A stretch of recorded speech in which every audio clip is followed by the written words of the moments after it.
যিনি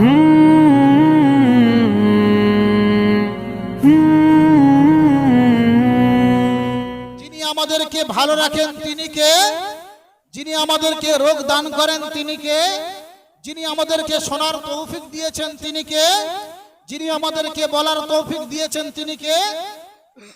যিনি আমাদেরকে চলার ক্ষমতা দান করেছেন তিনি কে? আল্লাহ।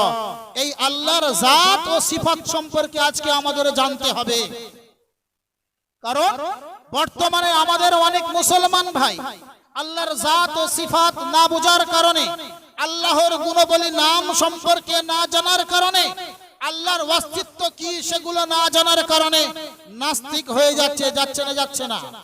বিভিন্ন সোশ্যাল মিডিয়ার মাধ্যমে আমরা দেখা পাই অনেক মানুষের নাম আসাদ নূর, সে মুসলমান থেকে নাস্তিক হয়ে গিয়েছে। কুখ্যাত লেখিকা তাসরিমা নাসরিন মুসলমান থেকে নাস্তিক হয়ে গিয়েছে না যায়নি? এই নাস্তিক হওয়ার মূল কারণ কি?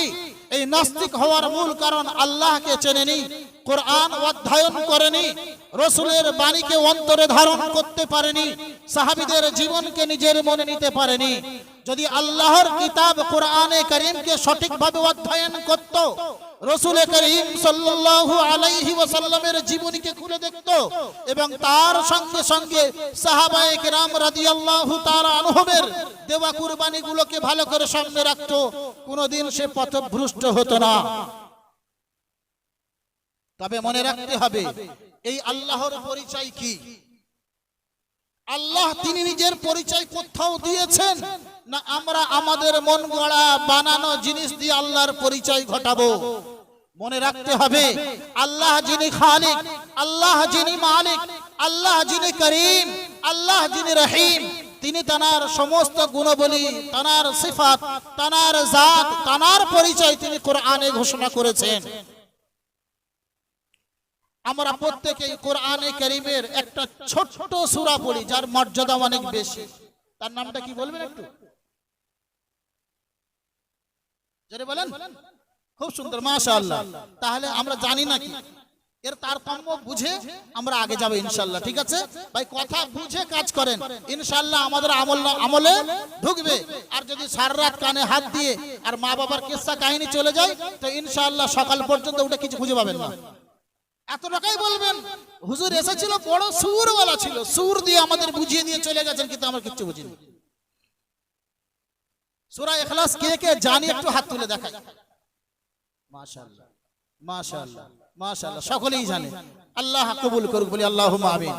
সূরা ইখলাস কোরআনে কারীমের ছোট্ট সূরা, সূরা ইখলাস, কিন্তু এই সূরা ইখলাসের মর্যাদা অন্যান্য সূরার তুলনায় অধিক বেশি।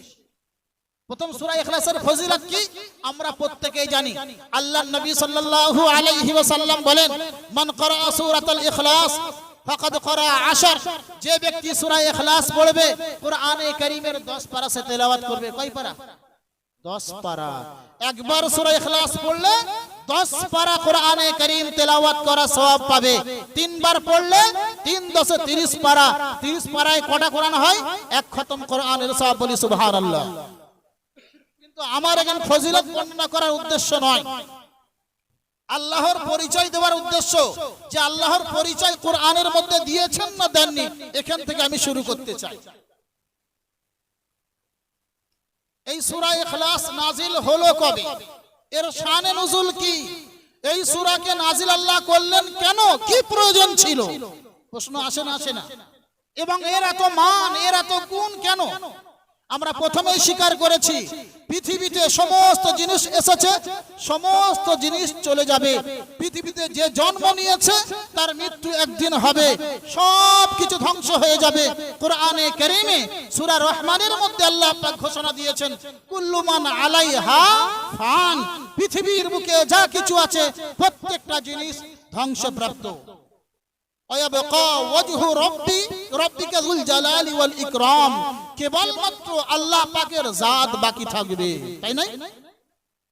একদল ইহুদি এবং মক্কার কাফির, একদল ইহুদি এসে জনাবে মুহাম্মদুর রাসূলুল্লাহ সাল্লাল্লাহু আলাইহি ওয়াসাল্লামকে এসে প্রশ্ন করছে। ইহুদিদের কাজ ছিল নবীদেরকে পেরেশান করা, বর্তমানে যে ইহুদিরা ফিলিস্তিনের সঙ্গে লড়ছে না, এরা ওই ইহুদি যারা মুসা আলাইহিস সালাতু ওয়াস সালামকে পেরেশান করেছিল। এরা ওই ইহুদি যারা জাকারিয়া আলাইহিস সালাতু ওয়াস সালামকে হত্যা করেছিল। এরা ওই ইহুদি যারা ঈসা আলাইহিস সালাতু ওয়াস সালামকে হত্যা করার জন্য আগে বেড়েছিল। এরা ওই ইহুদি যারা নবী আলাইহিস সালাতু ওয়াস সালামকে হত্যা করার চক্রান্ত চালিয়েছিল। তাহলে তারা কোন নবীকে ছেড়েছেন কি? ছাড়েনি। এই ইহুদি একদল ইহুদি এসে জনাবে মুহাম্মদুর রাসূলুল্লাহ সাল্লাল্লাহু আলাইহি ওয়াসাল্লামকে বলছে, মুহাম্মদ, আমাদের কাছে নবী মুসা আলাইহিস সালাতু ওয়াস সালাম এসেছিলেন। কি কিতাব দিয়েছেন? তাওরাত। তার কিতাব আমরা অধ্যয়ন করেছি, পড়েছি, মুখস্থ করেছি। তার কিতাবের মধ্যে আল্লাহর গুণাবলী সম্পর্কে, আল্লাহর জাত সম্পর্কে, আল্লাহর পরিচয় সম্পর্কে সবকিছু বর্ণনা দেওয়া আছে। তুমি যে নবী দাবি করেছো, তুমি যে রাসূল দাবি করেছো, তোমার কাছে নাকি আল্লাহ পাক কোরআন দিয়েছে। তা তুমি বলতে পারবে আল্লাহ কোন বংশের, আল্লাহর জাত কি? আমাদের বংশ লাগে না? লাগে না? আমাদের প্রত্যেকের পরিচয় বংশ দিয়ে হয় না? হয় না? হয় না? আমাদের প্রত্যেকের পরিচয় আমরা মোল্লা কি, মোড়ল কি, খান কি, পিয়াদা, বিভিন্ন টাইটেল দিয়ে আমরা পরিচয় দিই। দিই না? দিই না? এই টাইটেল দেওয়ার জন্য বলে দেয় যে অমুক বংশের মানুষ, কে মোড়ল, কে বিশ্বাস, কে গাজী, কে হাজী, বিভিন্ন পরিচয় আছে। তা তোমার আল্লাহ যে আল্লাহ, তার পরিচয়টা কি? তিনি কোন বংশের মানুষ? তার পরিচয়টা কি? তিনি তামার না পিতলের না লোহার না মাটির? নবী মুহাম্মদুর রাসূলুল্লাহ সাল্লাল্লাহু আলাইহি ওয়াসাল্লামকে প্রশ্ন করছেন। আল্লাহ চুপ থাকবেন, কারণ নবী রাসূল, নবী মুহাম্মদুর রাসূলুল্লাহ নবুয়ত নিয়ে এসেছেন। তিনি নিজে চেয়ে এনেছেন না আল্লাহ স্বয়ং তাকে দিয়েছেন? মুখ খুলে কথা বলি ভাই, আল্লাহ দিয়েছেন। কারণ নবুয়ত চাইলে পাওয়া যায় না, নবুয়ত আল্লাহ দিলে পাওয়া যায়। তাহলে এখানে প্রশ্ন হচ্ছে, নবীকে কার সম্পর্কে বলেন? আল্লাহ সম্পর্কে। আল্লাহ কি চুপ করে থাকবেন? আল্লাহ কিছু বলবেন? আল্লাহ পাক তার নবী বেঈমানদের সামনে বেইজ্জতি হবে, আর আল্লাহ পাক মেনে নেবেন? আল্লাহ পাক সঙ্গে সঙ্গে জিবরিল আমিনকে পাঠিয়ে দিলেন, জিবরিল যাও, আমার রাসূলকে ইহুদিরা, ওই অপদার্থ ইহুদিরা আমার রাসূলকে বেইজ্জতি করছে। আমার জাত, আমার সিফাত তাওরাতের মধ্যে ঘোষণা দিয়েছি, সেগুলো পড়ার পরে আমার রাসূলকে পেরেশান করছে। তুমি আমার রাসূলকে গিয়ে সূরা ইখলাসটা তাড়াতাড়ি শুনিয়ে দাও। জিবরিল আমিন আসরা এসে বলেন, কুল হুয়াল্লাহু আহাদ আল্লাহুস সামাদ লাম ইয়ালিদ ওয়া লাম ইউলাদ ওয়া লাম ইয়াকুল লাহু কুফুয়ান আহাদ। হে নবী, আপনি ওদের সামনে বলে দেন, কুল, হে নবী আপনি ওই ইহুদিদের সামনে বলে দেন, হে নবী মক্কার কাফিরদের সামনে বলে দেন, আল্লাহু আহাদ, আল্লাহ এক ও দ্বিতীয়, আল্লাহ ছাড়া কোনো মাবুদ নাই। আল্লাহুস সামাদ, আল্লাহকে তামা কেন বলছো? আল্লাহকে পিতল কেন বলছো? আল্লাহকে মাটি কেন বলছো? আল্লাহকে লোহা কেন বলছো? আল্লাহকে তামা কেন বলছো? আল্লাহুস সামাদ, আল্লাহ পৃথিবীর সমস্ত গঠিত জিনিস থেকে পবিত্র। পবিত্র পবিত্র নাই? আল্লাহ লোহার হতে পারে? লোহার যদি বলে আল্লাহকে মখলুক মানতে হবে, হবে না? হবে না? তামার বললে, তামা তো আমরাই তৈরি করি নাই? খনিজ থেকে, বিভিন্ন খনি থেকে আমরা বার করে খনিজ দ্রব্যকে একত্রিত করে তার একটা নাম দিই ধাত। কাউকে তামা, কাউকে পিতল, কাউকে দস্তা, কাউকে লোহা। দিই না? দিই না? আল্লাহ বললেন আল্লাহুস সামাদ, তোমরা যে নামে পরিচয় করতে চাও এই নাম থেকে আল্লাহ পবিত্র। আল্লাহ লোহার নয়, আল্লাহ পিতলের নয়, আল্লাহ তামার নয়, আল্লাহ সোনার নয়। লাম ইয়ালিদ ওয়া লাম ইউলাদ, তোমাদেরকে পৃথিবীতে আসার জন্য আমি প্রথম আদমকে তৈরি করেছিলাম। আদমের কাছ থেকে আমি সন্তান দিয়েছি, সেই সন্তানের মারিফতে আমি পুরো পৃথিবীকে তৈরি করেছি। কিন্তু শুনে রেখে দাও, তোমরা যেমন বাপের ঔরসজাত হয়ে দুনিয়াতে এসেছো, তোমরা যেন বংশের ঔরসজাত হয়ে দুনিয়াতে এসেছো। তোমরা কোনো বংশের না বংশের সঙ্গে সম্পর্ক রেখে দুনিয়াতে এসেছো। শুনে রেখে দাও, আমি আল্লাহ লাম ইয়ালিদ ওয়া লাম ইউলাদ, আমি কাউকে নিজে জন্ম দেইনি এবং আমাকেও কেউ জন্ম দেয়নি। বলি সুবহানাল্লাহ। লাম ইয়ালিদ ওয়া লাম ইউলাদ, আল্লাহ কাউকে জন্ম দেননি, আল্লাহ কারোর থেকে জন্ম নেননি। তিনি আগেও ছিলেন, এখনো আছেন, আগামীতেও থাকবেন। তার নাম কি? জোরে বলি। যিনি আগে ছিলেন, এখনো আছেন, আগামীতেও থাকবেন, তার নাম কি? আল্লাহ। তিনি আমাদের রব, তিনি আমাদের প্রতিপালক। লাম ইয়ালিদ ওয়া লাম ইউলাদ। আল্লাহ বললেন, ইহুদি তোমরা অনেক প্রোপাগান্ডা করেছো, উজাইরকে আল্লাহর বেটা বানিয়েছো, ঈসাকে আল্লাহর বেটা বানিয়ে ছেড়েছো। মক্কার মুশরিক তোমরা হাবল ঠাকুরকে আল্লাহ বলে মেনে নিয়েছো, বিভিন্ন ঠাকুরকে দেবতাকে আল্লাহ বলে মেনে নিয়েছো। অথচ এগুলো কি আল্লাহ হতে পারে? এগুলো কি আল্লাহ হতে পারে? আল্লাহ বললেন আলাম ইয়াকুল্লাহু কুফুয়ান আহাদ, পৃথিবীর কোন জিনিস আল্লাহর সমকক্ষ হতে পারে না। লাইসা কামিথলিহি শাইউন, পৃথিবীর কোন জিনিস আল্লাহর মতো হতে পারে না।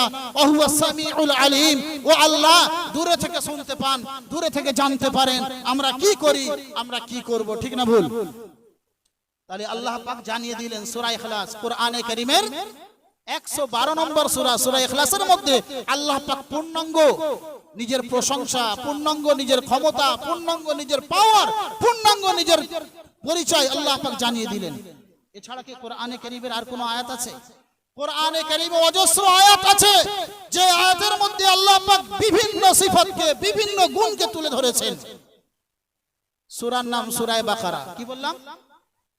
আয়াত নম্বর 255, কত বললাম? তার নাম আয়াতুল কুরসি, কি বললাম? আমরা শুনেছি না শুনেনি?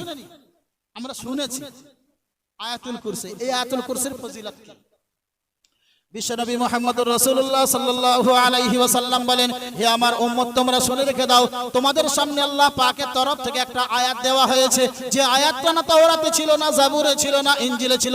সেটি একটি আয়াত, যে আয়াতের নাম হলো আয়াতুল কুরসি। কোরআনে কারীমে সূরা বাকারার 255 নম্বর আয়াত। এই আয়াতের মধ্যে আল্লাহ পাক নিজের জাত এবং সিফাতকে তুলে ধরেছেন। এই আয়াতের ফজিলত হলো এই, তোমরা যদি কোনো বান্দা প্রত্যেকদিন 5 ওয়াক্ত নামাজ, কি বললাম? 5 ওয়াক্ত নামাজে, ফরজ নামাজের পরে, কোন নামাজের পরে? ফরজ নামাজের পরে যদি প্রত্যেকদিন 5 ওয়াক্ত নামাজ, ফরজ নামাজের পরে যদি এই আয়াতুল কুরসিটা একবার করে পাঠ করো, পৃথিবী থেকে তোমাদের জান্নাতে যাওয়ার কোনো বাধা হবে না, কেবলমাত্র মওত। ফজিলতটা কম না বেশি? পৃথিবীতে যদি সূরা আয়াতুল কুরসিটা, যদি আয়াতুল কুরসিটা কোন ব্যক্তি প্রতিদিন 5 ওয়াক্ত নামাজের পরে একবার করে পাঠ করে, তাহলে দিনে কবার হবে ভাই? 5 বার। যদি এই 5 বার পাঠ করে, রাসূলুল্লাহ সাল্লাল্লাহু আলাইহি ওয়াসাল্লাম বললেন, তোমার জান্নাতে যাওয়ার জন্য পৃথিবীর কোন কর্মকাণ্ড তোমার বাধা হবে না, তোমার মৃত্যু ছাড়া। কারণ জান্নাতে যেতে গেলে মরতে হবে না? হবে না? হ্যাঁ ভাই, জিন্দা জান্নাতে যাব এমনটা কোনো সিস্টেম আছে? জান্নাতে যাওয়ার জন্য আল্লাহ পাক 3টে আলাম তৈরি করেছে, 3টে দুনিয়া। কটা দুনিয়া? একটা আলামে দুনিয়া, আলামে বারজাখ আর আলামে আখিরাত। কটা বললাম? 3টে। তাহলে আলামে দুনিয়াকে আমার শেষ করতে হবে, যে আল্লাহ পাক দুনিয়াতে আমাকে আপনাকে পাঠিয়েছেন বহু ইবাদত, বহু মুআমালাত, বহু কর্ম, বহু কাজ দিয়ে, সেই কাজগুলো সম্পূর্ণ না হওয়া পর্যন্ত আমাকে আল্লাহর ডাকে সাড়া দিতে দেবেন না। দেবেন? আল্লাহ যে কাজ নিয়ে আমাদেরকে পাঠিয়েছেন হয়তো আমরা জানি না, আমরা খুঁজে বার করতেও জানি না, ঠিক কথা, কিন্তু আমাদের কাজ শেষ হলে আল্লাহ স্বয়ং ডেকে নেবেন না? নেবেন না? আল্লাহ পাক বলেন, আইনামা তাকুনু ইদরিকুমুল মাউত ওয়ালাউ কুনতুম ফি বুরুজিম মুশাইয়াদা। আল্লাহ পাক কোরআনে কারীমের মধ্যে ঘোষণা দিলেন, আইনামা তাকুনু ইদরিকুমুল মাউতা, আইনামা তাকুনু ইদরিকুমুল মাউত। আয় আমার বান্দা, তুমি পৃথিবীর যেখানেই থাকো না কেন, পৃথিবীর যে রাজপ্রাসাদে থাকো না কেন, পৃথিবীর যে মজবুত ঘরে থাকো না কেন, পৃথিবীর যে প্রান্তে থাকো না কেন, 7 সমুদ্র 13 নদীর পারে থাকলেও, আইনামা তাকুনু যেখানেই থাকো না কেন, ইদরিকুমুল মাউত, মৃত্যু নিশ্চয়ই তোমাকে গ্রাস করে ফেলবে। ওয়ালাউ কুনতুম ফি বুরুজিম মুশাইয়াদা, যদি তোমরা মজবুত কেল্লার মধ্যে বন্ধ হয়ে থাকো। এটা সিস্টেম।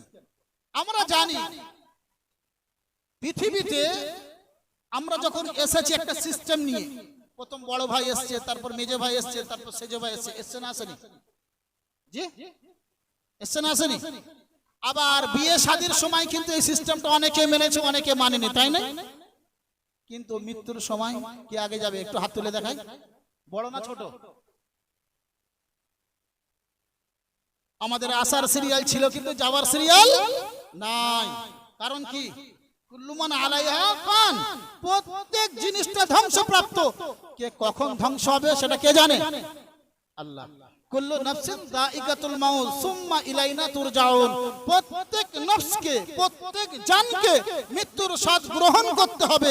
এই মৃত্যুর স্বাদ গ্রহণ করার পর আল্লাহ বলেন সুম্মা ইলাইনা তুরজাউন, বান্দা দুনিয়াতে যতই ঘুরে বেড়াও, দুনিয়াতে যতই মস্তানি দেখাও, আমার কাছে তোমাকে ফিরে আসতে হবে। তাহলে জান্নাতে যাওয়ার জন্য একটাই বাধা, সেটা কি বলেন? কথা বলেন ভাই। জান্নাতে যাওয়ার জন্য একটাই বাধা, সেটা মৃত্যু। কখন হবে এটা? কখন হবে বলেন? যখন আমরা 5 ওয়াক্ত নামাজের পরে আয়াতুল কুরসিটা পাঠ করব ইনশাআল্লাহ। করবে ইনশাআল্লাহ? কে কে করবে হাত তুলি। যারা জানেননি শিখে নেবেন। আপনারা নিয়ত করেছেন, আল্লাহ পাক আপনাদের আমলনামায় সওয়াবগুলো লিখে দেবেন, বলি আল্লাহুম্মা আমিন।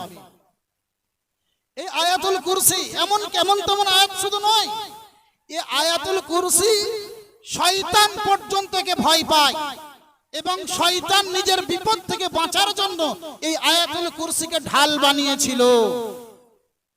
শয়তান আবার বিপদ আছে নাকি ভাই? শয়তানের বিপদ আছে।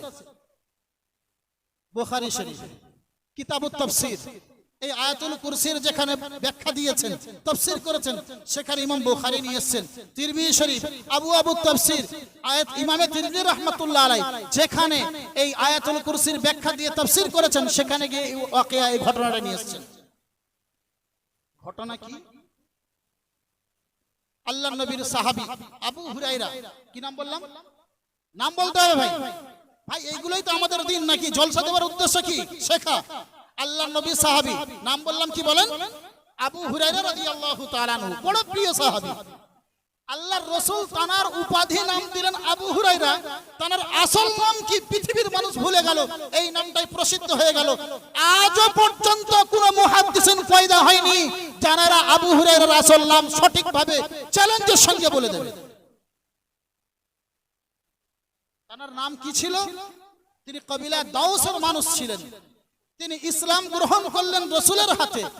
আল্লাহর রাসূল সাল্লাল্লাহু আলাইহি ওয়াসাল্লাম তানাকে বিড়ালের সঙ্গে অতি মোহাব্বত দেখে নাম দিলেন আবু হুরায়রা, বিড়ালের বাপ, যুহিররা, বিড়ালওয়ালা। অর্থাৎ আবু হুরায়রা রাদিয়াল্লাহু তাআলা আনহুর ঘটনা নাম এইভাবে পরিবর্তন হয় যে তানার একটা ছোট্ট বিড়ালের বাচ্চা ছিল। বিড়ালকে বড় ভালোবাসতেন। তিনি সারাদিন বিড়ালটাকে কাঁধে করে নিয়ে ঘুরতেন, হাতের আস্তিনের ভিতরে করে নিয়ে আসতেন, রাসূলের মজলিসে বসলে সেখানে নিয়ে বসতেন। আর সন্ধ্যা হয়ে গেলে ছেড়ে দিতেন, গাছে উঠে বিড়াল বসে থাকে না? বিড়াল কোথায় বসে থাকে? একটা মানুষ যখন দেখেন, যখন কাঁঠালের আঠার মতো বিড়ালের বাচ্চাটাকে চিপকে রেখেছে, তা তার সঙ্গে মহাব্বত আছে না নাই? সত্যি কথা বলি। আল্লাহ রাসূল তাকে বললেন আবু বলেন হুরায়রা। কি বললেন? আবু হুরায়রা। এই আবু হুরায়রা নামটা এত খ্যাত হয়ে গিয়েছে এবং সাহাবায়ে কেরাম রাদিয়াল্লাহু তাআলা আনহুমের মধ্যে এত প্রসিদ্ধ লাভ করেছে, আসল নাম কি সব ভুলে গিয়েছে। আমাদের গ্রামে আমাদের যখন সন্তান জন্ম নেয়, আমাদের ছেলেপুলে জন্ম নেয়, তার নাম তো আমরা মা বাপ ভালোবেসে একটা নাম রাখি, তাই না? কিন্তু যখন বাচ্চাটা আস্তে বেড়ে ওঠে, তার রঙের দিকে লক্ষ্য করে, তার গুণের দিকে লক্ষ্য করে একটা একটা লোক নাম বসিয়ে দেয়, দেয় না? দেয় না? এমন কি রঙে কালো না হলেও তার নাম কেলো রাখে, রাখে না? রাখে না? গ্রামের লোক তাকে কেলোই বলেছেন, তার আসল নাম কেউ জানে না। তারপরেও তার আসল নাম কোথাও না কোথায় লুকায়িত থাকে, সব সময় পরিচয় পেয়ে যায়, যায় না? যায় না? কিন্তু আল্লাহর রাসূলের জবান থেকে বার হওয়া মুবারক নাম আবু হুরায়রা রাদিয়াল্লাহু তাআলা আনহু, যে আবু হুরায়রা নাম রাসূল জবান থেকে বার করেছেন, পৃথিবীর জমিন থেকে আবু হুরায়রার নামটা, আসল নামটা এমন ভাবে লুকায়িত হয়ে গিয়েছে, মুহাদ্দিসিনরা তার আসল নাম বলতে গিয়ে হাবুডুবু খায়। এমন কি শেষমেশ 70টা নাম বলেছে, এটা হতে পারে, এটা হতে পারে, অথবা এটা হতে পারে। কোনটা পারফেক্টলি কেউ চ্যালেঞ্জ করে বলতে পারেনি।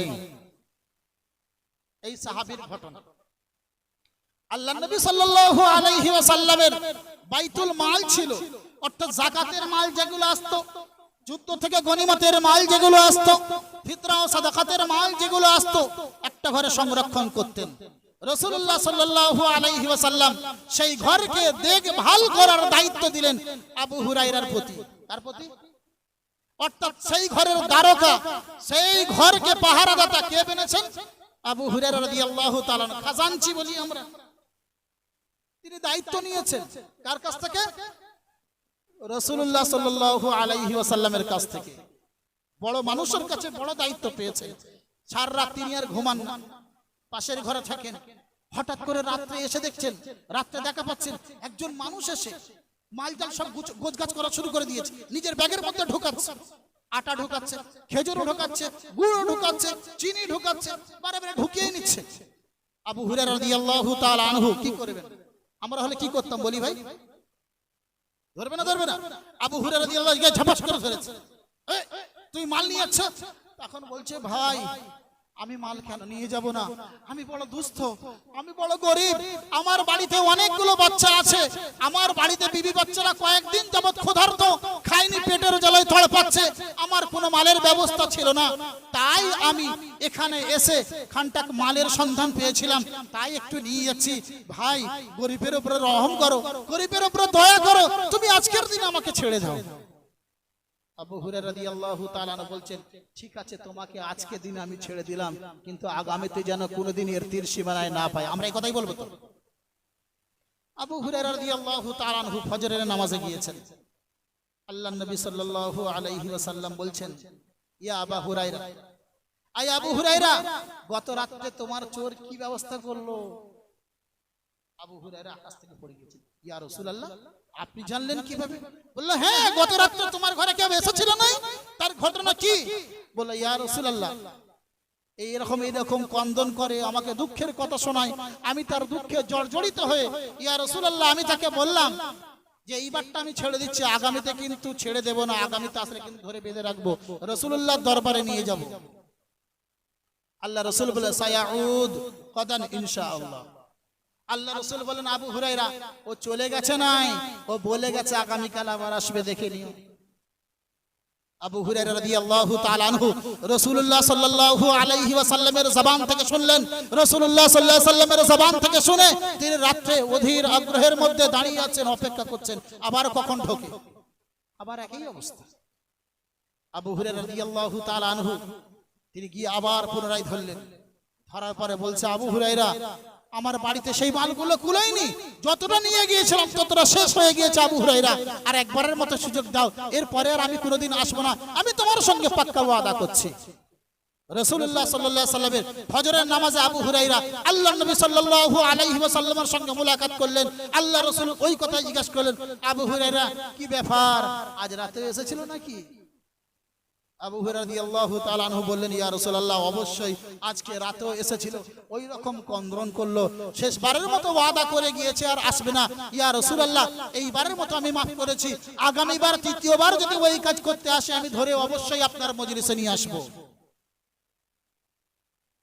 আল্লাহ রাসূল বলেন, সায়াউদ ইনশাআল্লাহ, আবারও ফিরে আসবে আবু হুরায়রা, ভুল করো না।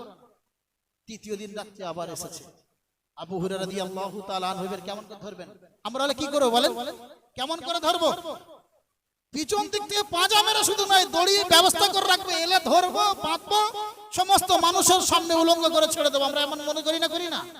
আবু হুরায়রা আজকের থেকে আছেন, যেহেতু বাইতুল মালের মালিক আমি নয়, বাইতুল মালের মালিক রাসূলুল্লাহ, তিনি কেবলমাত্র আমাকে একটা আমাকে দায়িত্ব দিয়েছেন, তিনি কেবলমাত্র আমাকে বলেছেন এটা পেহরাদারি করার জন্য, আমি পেহরাদারি করছি, বারে বারে চোর আশ্চার নিয়ে যাচ্ছে, আজকে রাত্রে আসলে আমি ও বেটাকে ছাড়বই না, ওকে অবশ্যই অবশ্যই রাসূলুল্লাহর দরবারে পেশ করব।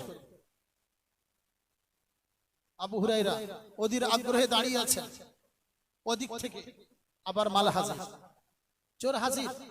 আবু হুরায়রা রাদিয়াল্লাহু তাআলা আনহু এবারে তাকে খুব মজবুত ভাবে ধরেছেন এবং বললেন, আজকে তোমার কথা শোনা যাবে না, আজকে তোমাকে আমি রাসূলুল্লাহ সাল্লাল্লাহু আলাইহি ওয়াসাল্লামের দরবারে নিয়ে গিয়েই ছাড়ব। বলল, শোনো, তুমি যদি আমাকে ছেড়ে দাও না, আমি তোমাকে একটা এমন কথা শুনিয়ে দেব, এমন কথা শিখিয়ে দেব, যে কথাটা তুমি বললে তোমার ঘরে সকালবেলা পড়লে সন্ধ্যা পর্যন্ত আল্লাহর তরফ থেকে তোমার হিফাজত করা হবে, সন্ধ্যাবেলা পড়লে সকালবেলা পর্যন্ত আল্লাহর তরফ থেকে অসংখ্য ফেরেশতারা তোমার পেহারাদারি করবে, যে ঘরে সেই কলেমাটা পড়া হবে, যে ঘরে সেই আয়াতটা পড়া হবে, সেই ঘরে কোনো চোর প্রবেশ করতে পারবে না। আবু হুরায়রা বললেন, সে কি? বললেন, আয়াতুল কুরসি। কি বললেন? আয়াতুল কুরসি। আবু হুরায়রা রাদিয়াল্লাহু তাআলা আনহু ভদ্র মানুষের মতো, সাহাবায়ে কেরামরা পৃথিবীতে কি চাইতেন? একটু আমল হয়ে গেলেই ব্যাস আলহামদুলিল্লাহ। দুনিয়া চাইতেন না। দুনিয়া চাইলে আবু হুরায়রা কবিলায়ে দাওস থেকে রাসূলুল্লাহর দরবারে পড়ে থাকতেন না। দুনিয়া চাইলে আবু যর গিফারি রাদিয়াল্লাহু তাআলা আনহু নিজের ধন সম্পত্তি ত্যাগ করে রাসূলুল্লাহর দরবারে চলে আসতেন না। দুনিয়া চাইলে মুসআব রাদিয়াল্লাহু তাআলা আনহু নিজের হাজারো সম্পত্তি ছেড়ে দিয়ে মদিনায় এসে পড়ে থাকতেন না। তারা কেবলমাত্র চাইতেন দুনিয়ায় যা কিছু করেছি, এখন আমাদের চাই আখিরাত, রাসূলের সোহবতে থেকে আল্লাহকে রাজি করে নেব, দুনিয়া থেকে জান্নাতের সার্টিফিকেট নিয়ে আল্লাহর দরবারে হাজির হতে পারবো। এটাই ছিল তাদের একমাত্র তামান্না। আবু হুরায়রা আমল শিখে গিয়েছেন, আমলের লোভে চোরকে ধরতে ভুলে গিয়ে চোরকে ছেড়ে দিয়েছেন। আমি বলেছিলাম এমন একটা আয়াত, আয়াতুল কুরসি, যাকে চোর ও শয়তান পর্যন্ত নিজের বাঁচার জন্য ঢাল হিসাবে ব্যবহার করেছে।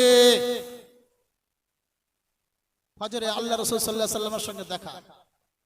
রাসূলুল্লাহ সাল্লাল্লাহু আলাইহি ওয়াসাল্লাম বললেন, আবু হুরায়রা কি খবর, তোমার চোর এসেছিল নাকি? বলল, ইয়া রাসূলুল্লাহ আসবে না মানে? আবার এসেছে, আপনি বলেছেন মানে আসবে, সেই কারণে পুরো রাত তার জন্য অপেক্ষা করে তাকে ধরেছি। আপনার মজলিসেও আনতে চেয়েছিলাম ইয়া রাসূলুল্লাহ, কিন্তু সে আমাকে এমন একটা সারপ্রাইজ দিয়ে গিয়েছে, এমন একটা উপঢৌকন দিয়ে গিয়েছে, এমন একটা হাদিয়া দিয়ে গিয়েছে, এমন একটা তোহফা দিয়ে গিয়েছে ইয়া রাসূলুল্লাহ, আমি আর তাকে ধরে আপনার কাছে আনতে পারলাম না।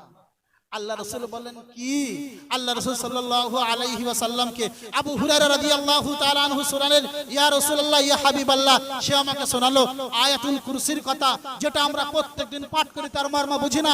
সেই আয়াতুল কুরসির কথা, সূরা বাকারার 255 নম্বর আয়াতের কথা, যে বলল, আবু হুরায়রা তুমি যদি সকালবেলা এই আয়াতটা পাঠ করো, সারা দিন আল্লাহ পাক তোমার হিফাজত করার জন্য আল্লাহর ফেরেশতাকে লাগিয়ে দেবেন। তুমি যদি সন্ধ্যাবেলা পাঠ করো, সকাল পর্যন্ত সারা রাত তোমার হিফাজত করার জন্য আল্লাহ নূরের ফেরেশতাগুলোকে লাগিয়ে দেবে। আবু হুরায়রা তুমি যে ঘরে পাঠ করবে সেই ঘরে শয়তান ঢুকতে পারে, সেই ঘরে চোর ঢুকতে পারে না। আল্লাহ রাসূল বললেন, সে তো অবশ্যই অবশ্যই সত্য কথা বলেছে। আল্লাহ রাসূল বলেন, ইন্নাহু কাযুবুন লা সাদাক, সে তো মিথ্যুক, যে তোমাকে বলেছে সে মিথ্যুক, তবে সে সত্য কথা কিন্তু তোমাকে বলে গিয়েছে। শয়তান সত্য না মিথ্যুক? সত্যবাদী না মিথ্যুক? মিথ্যুক, কিন্তু যে কথাটা বলে গিয়েছেন রাসূল বললেন, ওয়া ইন্নাহু কাযুবুন লা সাদাক, নিশ্চয়ই সে মিথ্যুক তো বটে, কিন্তু আজকে একটা আমরা বলি না, চোর হলেও ঈমানদার আছে। কি বলি? চোর হলেও আল্লাহ রাসূল সাল্লাল্লাহু আলাইহি ওয়াসাল্লাম বললেন, আবু হুরায়রা তুমি কি জানো সে কে? ফা ইন্নাহু শাইতানুন, আল্লাহ রাসূল বললেন, আবু হুরায়রা তবে জেনে রেখে দাও, ওটা কিন্তু শয়তান ছিল। ও মানুষের বেশে এসে তোমাকে ধোঁকা দেওয়ার জন্য এমন চক্রান্তগুলো করেছিল। আবু হুরায়রা ইয়াকিনান ওটা শয়তান। তাহলে এই আয়াতুল কুরসি যদি আমরা পড়ি, তাহলে আমাদের মৃত্যু ছাড়া কেউ জান্নাতে যেতে বাধা প্রদান করতে পারবে না। আল্লাহ পাক আমাদের প্রত্যেককে পড়ার তৌফিক দান করবে, আল্লাহুম্মা আমিন। আয়াতুল কুরসি কি? আল্লাহু লা ইলাহা ইল্লা হুয়াল হাইয়ুল কাইয়্যুম লা তাখুযুহু সিনাতুন ওয়ালা নাওম। আল্লাহ পাক বলছেন, আল্লাহ লা ইলাহা ইল্লাহু, যে আল্লাহ ছাড়া কোনো মাবুদ নাই, আল হাইয়্যু যিনি জীবিত, আল কাইয়্যুম যিনি চিরঞ্জীব। আল্লাহ মরে যান, লা ইয়ামুত, আল্লাহ এমন এক জাতের নাম যিনি আগেও ছিলেন, এখনো আছেন, ভবিষ্যতেও থাকবেন, কিন্তু তার কোনোদিন মৃত্যু গ্রাস করতে পারবে না। বরং মৃত্যুকে তিনিই তৈরি করেছেন, জীবনকে তিনিই তৈরি করেছেন।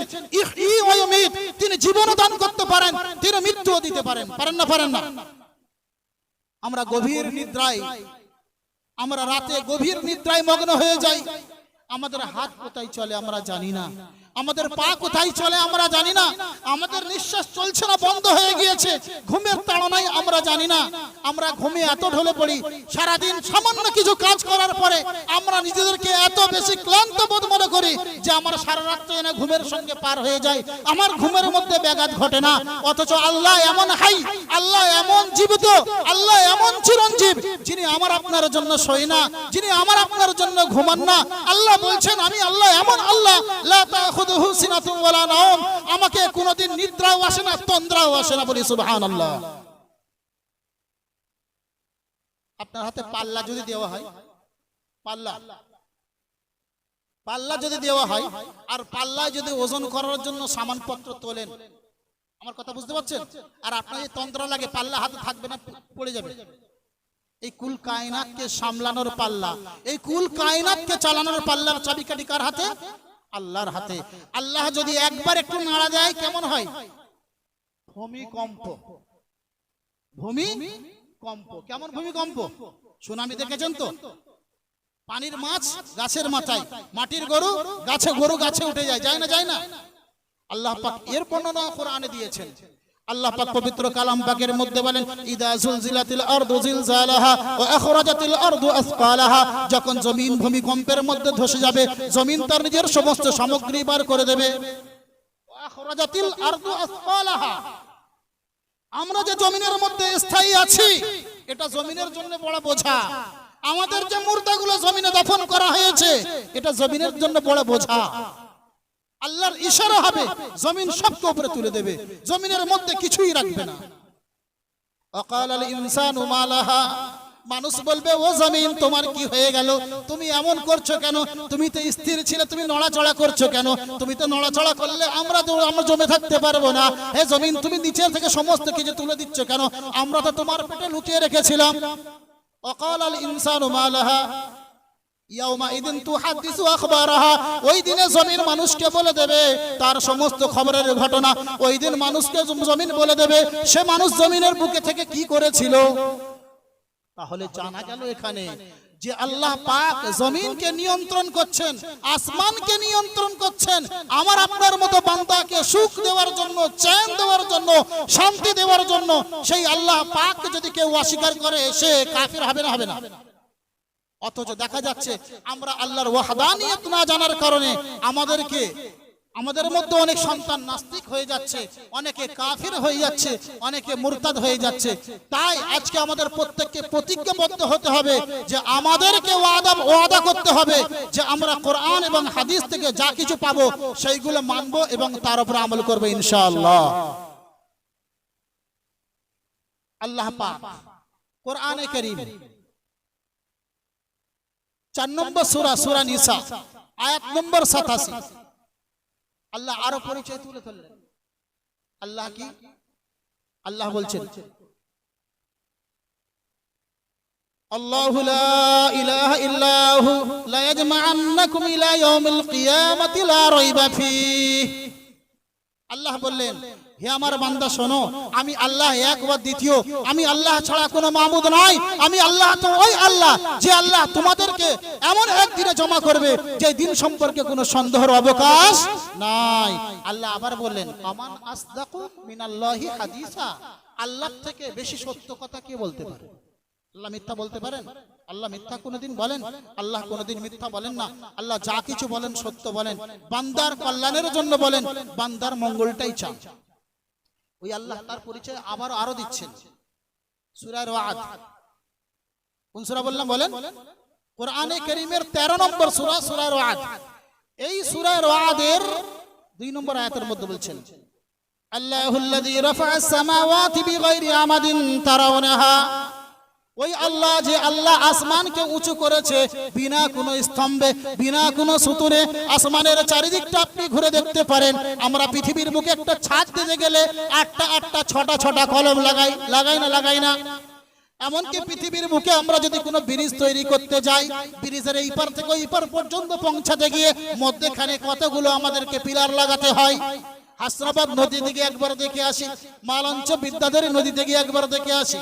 আমরা আবার যদি মধ্যখানে খুঁটি দিতেও না চাই, তো এই মত থেকে ওই মত পর্যন্ত ঠেকানোর জন্য আমরা অনেক বড় এরিয়া ঘিরে নিই না? হাওড়ার ব্রিজ গিয়ে ভালো করে দেখে আসি। আল্লাহ বলছেন, আল্লাহুল্লাযী রাফা'আস সামাওয়াতি ওয়াল রাফা'আস সামাওয়াতি বিগাইরি আমাদিন। আল্লাহ তো ওই সত্তার নাম, আল্লাহ তো ওই জাতের নাম যে জাত আসমানকে বিনা কোনো খুঁটির দ্বারাই, বিনা কোনো স্তম্ভের দ্বারাই আসমানকে ঝুলিয়ে রেখেছেন। কি আজ পর্যন্ত কোন বৈজ্ঞানিক গবেষণা করে আসমানের খুঁটি খুঁজে পায়নি? ভাই পেয়েছে? অনেক বৈজ্ঞানিক চাঁদের মাটি পাচ্ছে। হাত্তাকে গতবারে ইসরায়েল গিয়ে বলছে চাঁদে মানুষ গিয়ে মলত্যাগ করেছে, তার প্যাকেট পাচ্ছে 80 থেকে 90টা। পেয়েছে না পায়নি? খবরের কাগজ পড়েন তো আপনারা? এত গবেষণা পৌঁছে গিয়েছে। কি পেল আর কি বললো? অন্ধের মতো ঈমান তো তাদের নাই, অন্ধের মতো পৌঁছেছে, পৃথিবীতে যা খবর দিয়েছে আমরা তাতেই ঢোল পেটে দিয়েছি, এটাই সত্য। অথচ আল্লাহ বলছেন আমার জাতকে মানার জন্য আমাকে দেখতে হবে না, আমার জাতকে মানার জন্য আমাকে খুঁজতে হবে না, আমার পৃথিবীর নিদর্শনগুলো দেখো।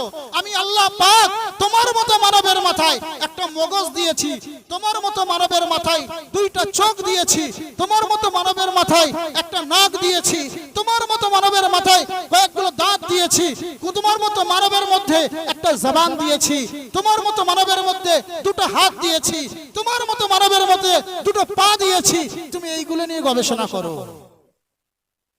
আমার যে হাত, আমার হাত যে দুটো সমান যদি একটা অসমান, একটা ছোট একটা বড় হতো, আমার অবস্থাটা কেমন হতো?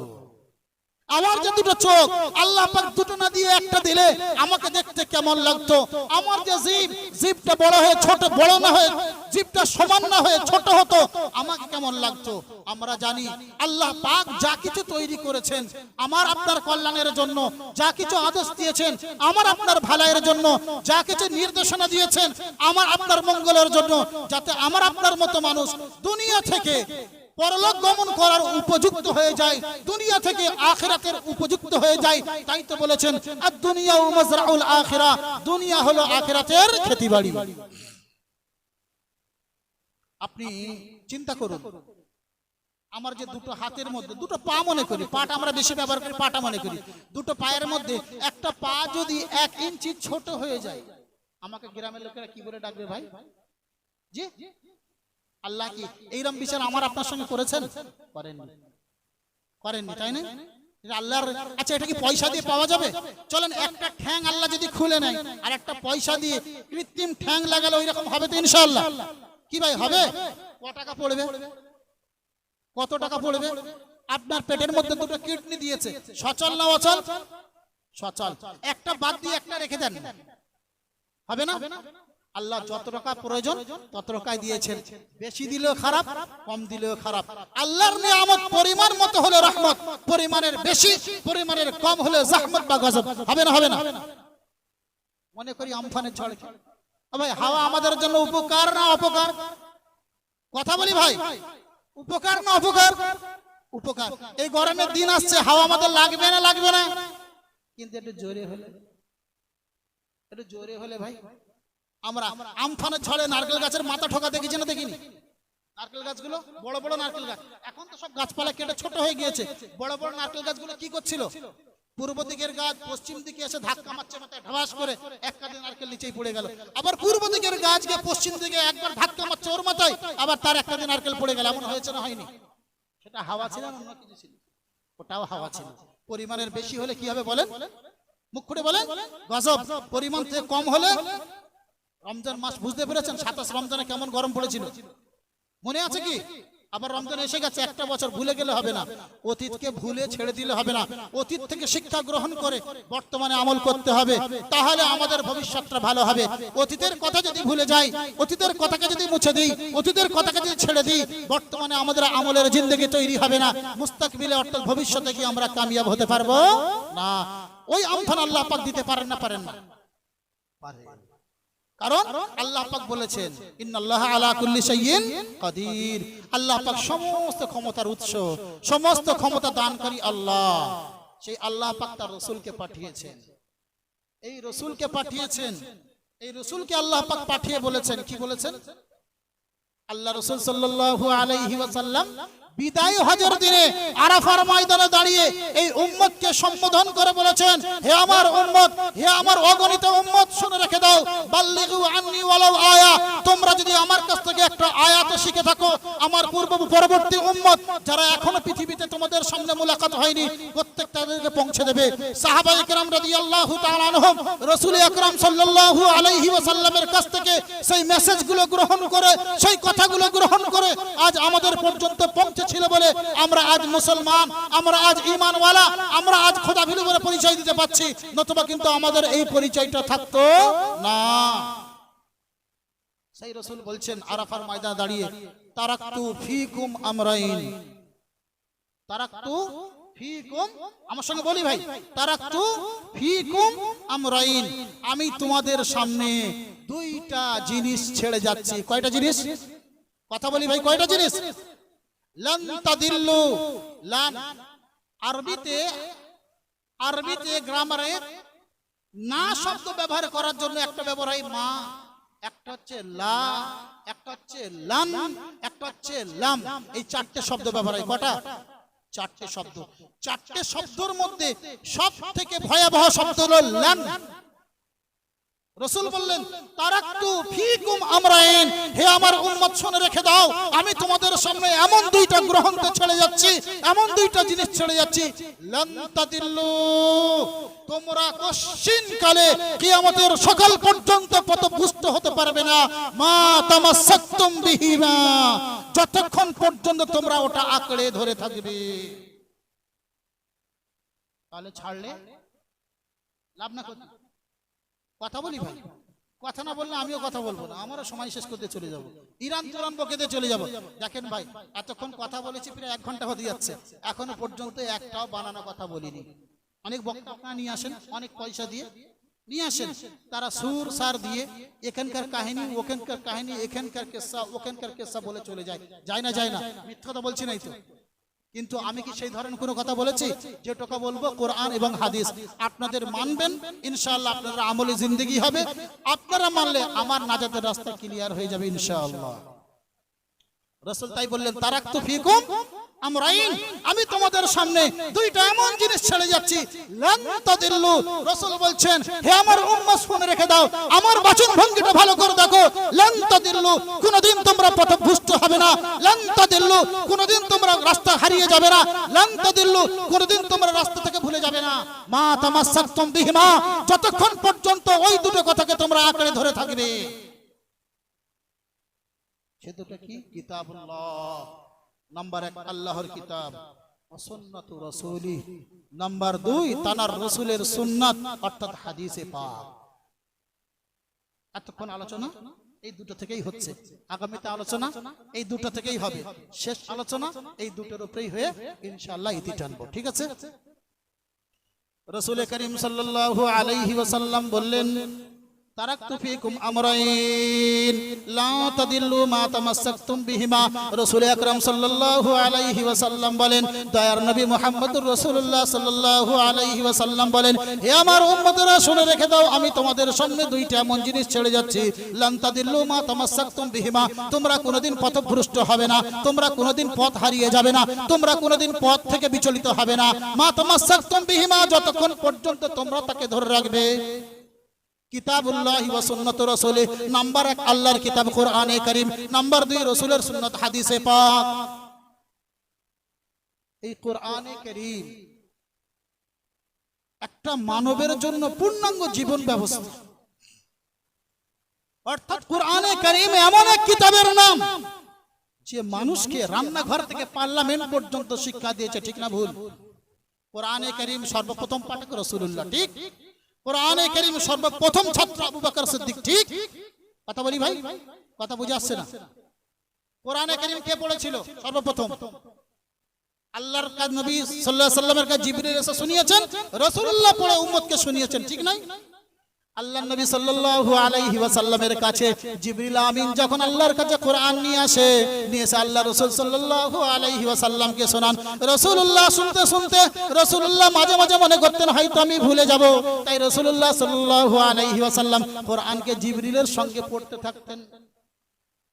আল্লাহ পাক বললেন, হে জিবরিল আমার রাসূলকে বলে দাও, লা তুহাররিক লিসানাকা লিতাআজালা বি, হে রাসূল তুমি তোমার জবানকে হরকত দিও না, তুমি জিবরিলের সঙ্গে পড়ো না তাড়াতাড়ি করার জন্য।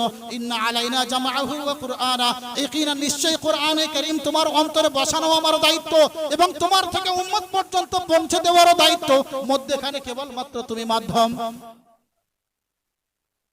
কোরআনে কারীম এমন এক কিতাব যে কিতাবের মধ্যে কোনো পরিবর্তন হবে না। এই পরিবর্তন না করার দায়িত্ব, তাকে সংরক্ষণ রাখার দায়িত্ব আল্লাহ পাক স্বয়ং নিয়েছেন। ইন্না নাহনু নাযালনা যিকরা ওয়া ইন্না লাহু লাহাফিজুন, হে রাসূল আমি কোরআনে কারীমকে তোমার উপর অবতীর্ণ করেছি, তার সংরক্ষণের দায়িত্ব আমি আল্লাহ পাক স্বয়ং নিয়ে নিলাম। তাহলে সেই কোরআন যে কোরআন রাসূল সাল্লাল্লাহু আলাইহি ওয়াসাল্লাম পড়েছেন, রাসূলের থেকে সব থেকে বড় রাষ্ট্রনায়ক পৃথিবীতে কেউ ছিল? বলতে পারবেন? ইনসাফে আগে, ইনসাফে আগে, মানুষের সুবিচারে আগে, মানুষকে কুপথ থেকে সুপথে আনতে আগে, এবং প্রত্যেক মানুষ বাপ বেটার সঙ্গে কেমন ব্যবহার করবে, ভাই ভাইয়ের সঙ্গে কেমন ব্যবহার করবে, মানুষ মানুষের সঙ্গে কিভাবে ব্যবহার করবে, এমনকি একটা মানুষ তার পশু তার পালিত পশুর সঙ্গে কেমন ব্যবহার করবে, সেই তরিকা যিনি শিখেছেন তার নাম কি? মুহাম্মাদুর প্রত্যেকে বলি রাসূলুল্লাহ সাল্লাল্লাহু আলাইহি। শিখেছেন না শিখেননি? আল্লাহর নবী সাল্লাল্লাহু আলাইহি ওয়াসাল্লাম একদিন পথ থেকে হাঁটছিলেন, ইতিমধ্যে দেখলেন একজন মানুষ তার উটের পিঠেই করে এত বেশি সামান নিয়ে যাচ্ছে এবং তাকে খেতে না দেওয়ার কারণে তার পেট দুটো একদম একে অপরের সঙ্গে সাঁটিয়ে গিয়েছে। আল্লাহ রাসূল সাল্লাল্লাহু আলাইহি ওয়াসাল্লাম বললেন, হে আমার উম্মত শোনো, তুমি যদি এই জানোয়ারের উপরে জুলুম করো, কাল কিয়ামতের ময়দানে এই জানোয়ার তোমার বিরুদ্ধে মুকদ্দমা কায়েম করবে আল্লাহর দরবারে, সেদিন তোমার উত্তর দেওয়ার কিছুই থাকবে না, তাই জানোয়ার বলে তার সঙ্গে জুলুম করো না। তাহলে ইনসাফের শিক্ষা কে দিয়েছেন? আল্লাহর রাসূল। এই আল্লাহর নবী সাল্লাল্লাহু আলাইহি ওয়াসাল্লাম আমাকে আপনাকে ইনসাফের জন্য একটা মূল্যবান সম্পদ দিয়েছেন, একটা মূল্যবান থিওরি দিয়েছেন। সেই থিওরিটা বর্তমান সময়ে অপব্যবহার করে ঘরে ঘরে ঘরে ঘরে হয়ে যাচ্ছে। এ কথা শুরু করার পূর্বে আমি আরো একটা কথা বলবো। বর্তমান সময়ে মুসলমানরা মার খাচ্ছে, খাচ্ছে না? খাচ্ছে না? মুসলমান দুর্বল, দুর্বল না দুর্বল নয়, অথচ কোরআন বলে একজন মুসলমান 10 জনের মোকাবেলা করতে সক্ষম। কোরআন বলে 20 জন মুসলমান হলো 200 মানুষের মোকাবেলা করতে সক্ষম। কোরআন বলে 200 মুসলমান হলে 2000 বেঈমানের মোকাবেলা করতে সক্ষম। করেছে না করেনি? করেছে না করেনি? আমরা পাচ্ছি না কেন? ইমানের দুর্বল। ইমানের দুর্বলটা কোথা থেকে আসে? ইমানের দুর্বলটা কোথায় থেকে আসে? ইমানের দুর্বল যতগুলো রাস্তা থেকে আসে তার মধ্যে থেকে একটা রাস্তা হলো হারাম খাদ্য আমাদের মধ্যে বেশি আসছে। কথা ঠিক বলছি ভাই? আমরা হালাল খেতে শিখলাম না, হারাম ছাড়তে জানলাম না। হারাম এলে আগে, হালাল এলে পরে ভাবা যাবে, এটাই হচ্ছে আমাদের স্লোগান। হারাম এলে আগে আর হালাল এলে পরে ভাবা যাবে, কারণ হালালের পরিমাণটা একটু কম আর হারামের পরিমাণটা, আর হারাম করার পেটটা কিয়ামতের দিন কেমন হবে? একটা বড় ঘরের ন্যায় হবে, যার ভিতরে বড় বড় সাপ থাকবে, বাইরে থেকে দেখা যাবে। মিথ্যা কথা বলছি? ইনশাআল্লাহ প্রমাণ দিয়ে আগে নামবো, ঠিক আছে? আল্লাহ নবী সাল্লাল্লাহু আলাইহি ওয়াসাল্লাম নবী হওয়ার পরে তিনি যে সমস্ত জিনিসগুলো হারাম করেছেন তার মধ্যে মূলত একটা জিনিস হলো সুদ। কি বললাম? সুদ। চক্রবৃদ্ধি হারে সুদ খেত মানুষ, খেত না? খেত না? আদআফান মুদাআফা।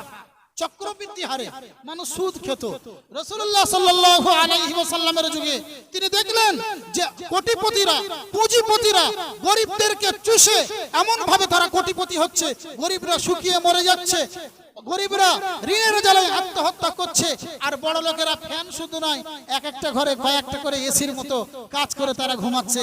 আল্লাহ রাসূল সাল্লাল্লাহু আলাইহি ওয়াসাল্লাম বললেন, না, এটা চক্রবৃদ্ধি হারে সুদ পরিহার করতে হবে, নতবা একদিন মানুষ পৃথিবীতে গরিবদেরকে কেউ সহ্য করবে না।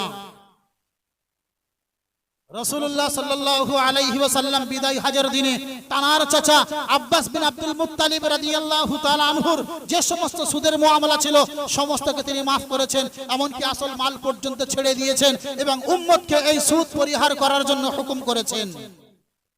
এটা রাসূলুল্লাহ সাল্লাল্লাহু আলাইহি ওয়াসাল্লামের ফয়সালা নয়, এটা আল্লাহর তরফ থেকে চূড়ান্ত ফয়সালা। বর্তমান সময়ে আমরা নামে মুসলমান, কামে সুদখোর, ঠিক না ভুল? আপনি বলবেন হুজুর কিভাবে? আমি দেখিয়ে দিই, চোখে আঙুল দিয়ে দেখিয়ে দিই, তারপরে না আমাকে গালি দিয়ে নেবেন। কিন্তু এটা তো বাপের বেটার কাজ হবে যে চোখে আঙুল দিয়ে দেখিয়ে দিচ্ছে কিনা, প্রমাণ হচ্ছে কিনা। এই সুদ আমাদের মধ্যে প্রথম এলো কিভাবে? আউয়াল যুগের মুসলমান সাহাবায়ে কেরাম, তাবিঈন, তাবিঈন, ফুকাহা, মুহাদ্দিসিন, মুফাসসিরিন, সালফে সালিহিন, খুলাফা রাশিদিন প্রত্যেককে সুদকে এমন ভাবে পরিহার করেছিল যেমন নাকি মদকে পরিহার করেছিল। এমন সুদ এবং মদ যেমন ইসলামে একদম জায়েজ ছিল না, মদ মুসলমান খেতেই পারে না, মদ মুসলমান ব্যবহার করতে পারে না, তেমন সুদ ও মুসলমান ব্যবহার করতে পারে না। এটাই ছিল তাদের নীতি, তাদের রেওয়াজ। কিন্তু আমাদের মধ্যে এলো কিভাবে? শুরুতে একটা কথা বলেছিলাম যে ফিলিস্তিনের মুসলমানদের উপরে যারা হামলা করছে তারা কে? এই বড় ভাই, ইবলিসের চেলা, এরাই সুদ। এরা কোনদিন মুসলমানের কাছে পেরে উঠতে পারেনি। রাসূলুল্লাহ সাল্লাল্লাহু আলাইহি, মনে রাখতে হবে, রাসূলুল্লাহ সাল্লাল্লাহু আলাইহি ওয়াসাল্লাম মক্কা থেকে যখন মদিনায় গিয়েছিলেন, মদিনায় ইহুদিদের 3টে গোত্র বাস করত। কটা? একটা কবিলায়ে বনু কায়নকা, কবিলায়ে বনু কায়নকা, কবিলায়ে বনু কুরাইজা আর কবিলায়ে বনু নজির। এই 3জন বসবাস করত। রাসূলুল্লাহ সাল্লাল্লাহু আলাইহি ওয়াসাল্লাম মক্কা থেকে মদিনায় গেলেন, তাদের সঙ্গে ভাইয়ের মতো মিললেন, তাদেরকে বললেন তোমরা আমাদের খায়ের খা হও, আমরা তোমাদের খায়ের খা হব। তোমাদের উপর তোমরা আহলে কিতাব, আমরা আহলে কিতাব। আল্লাহ পাকের কিতাব তাওরাত তোমাদের কাছে আছে, আল্লাহ পাকের কিতাব কোরআন আমাদের কাছে আছে। সুতরাং আমরা সব আল্লাহর বান্দা। আমাদের বিপদ এলে তোমরা আমাদেরকে সাহায্য করবে, তোমাদের বিপদ এলে আমরা তোমাদেরকে সাহায্য করব। এই চুক্তিবদ্ধে আবদ্ধ হয়েছিলেন। কিন্তু ওদের নাম তো মুনাফিক, ওদের নাম তো ইহুদি। ওরা কোনোদিন নিজের ভালাই চায় না, তো পরের ভালাইটা চাইবে কিভাবে? নিজের ভালাই চায় না, পরের ভালাই চাইবে কিভাবে? যারা নিজের ভালাই চায় না, পরেরও চায় না, সে হচ্ছে পাক্কা ইহুদি। খুঁজে রেখে দেবেন। আপনি বলবেন তারা কি চেয়েছে? যখন ইহুদিরা ওই ইসরায়েলে, জেরুজালেম ইসরায়েলের মধ্যে যখন অবস্থান করলো, এরা দেখলো আমরা সংখ্যায় কম, পৃথিবীতে আমাদের কোথাও থাকার জায়গা নাই, আমরা যে ফিলিস্তিনের মাটিতে এসে ইসরায়েলের মধ্যে যে বসবাস করছি, এটা আমাদের দখল সম্পত্তি, আমাদেরকে দানপত্র হিসাবে দেওয়া হয়েছে, আমরা গ্রহণ করেছি।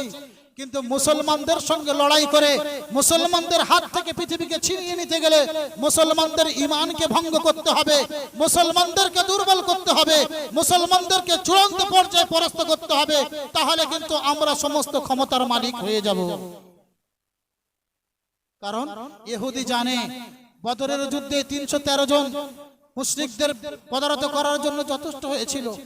মক্কা বিজয় করার জন্য 10,000 সাহাবী লক্ষ লক্ষ মানুষের মোকাবেলায় যথেষ্ট হয়ে গিয়েছিল। হুনাইনের যুদ্ধে 10,000 সাহাবায়ে কেরাম 10,000 সৈন্য সমুদ্র নিয়ে হাজারো লাখো মানুষের মোকাবেলা করতে কোনো ব্যর্থ হয়নি। তাই ইহুদিরা ভেবেছিল কি করতে হবে? এই মুসলমানদেরকে ঈমান, মুসলমানের মধ্যে যে সুপার পাওয়ার ঈমান আছে, এগুলোকে দুর্বল করতে হবে। তারা মিটিং ডাকলো, মিটিং ডাকার মাধ্যমে একে অপরের পরামর্শ করলো যে কিভাবে মুসলমানদেরকে দুর্বল করা যায়। তারা যে মিটিং এর মধ্যে পাস করেছিল 3টে কথা। কটা কথা বলেছি ভাই? 3টে কথা, 3টে বিল পাস করেছিল। এই 3টে আমলের দ্বারাই, 3টে কর্মের দ্বারাই, 3টে পলিসির দ্বারাই মুসলমানকে একেবারে দুর্বল করে দেওয়া যাবে।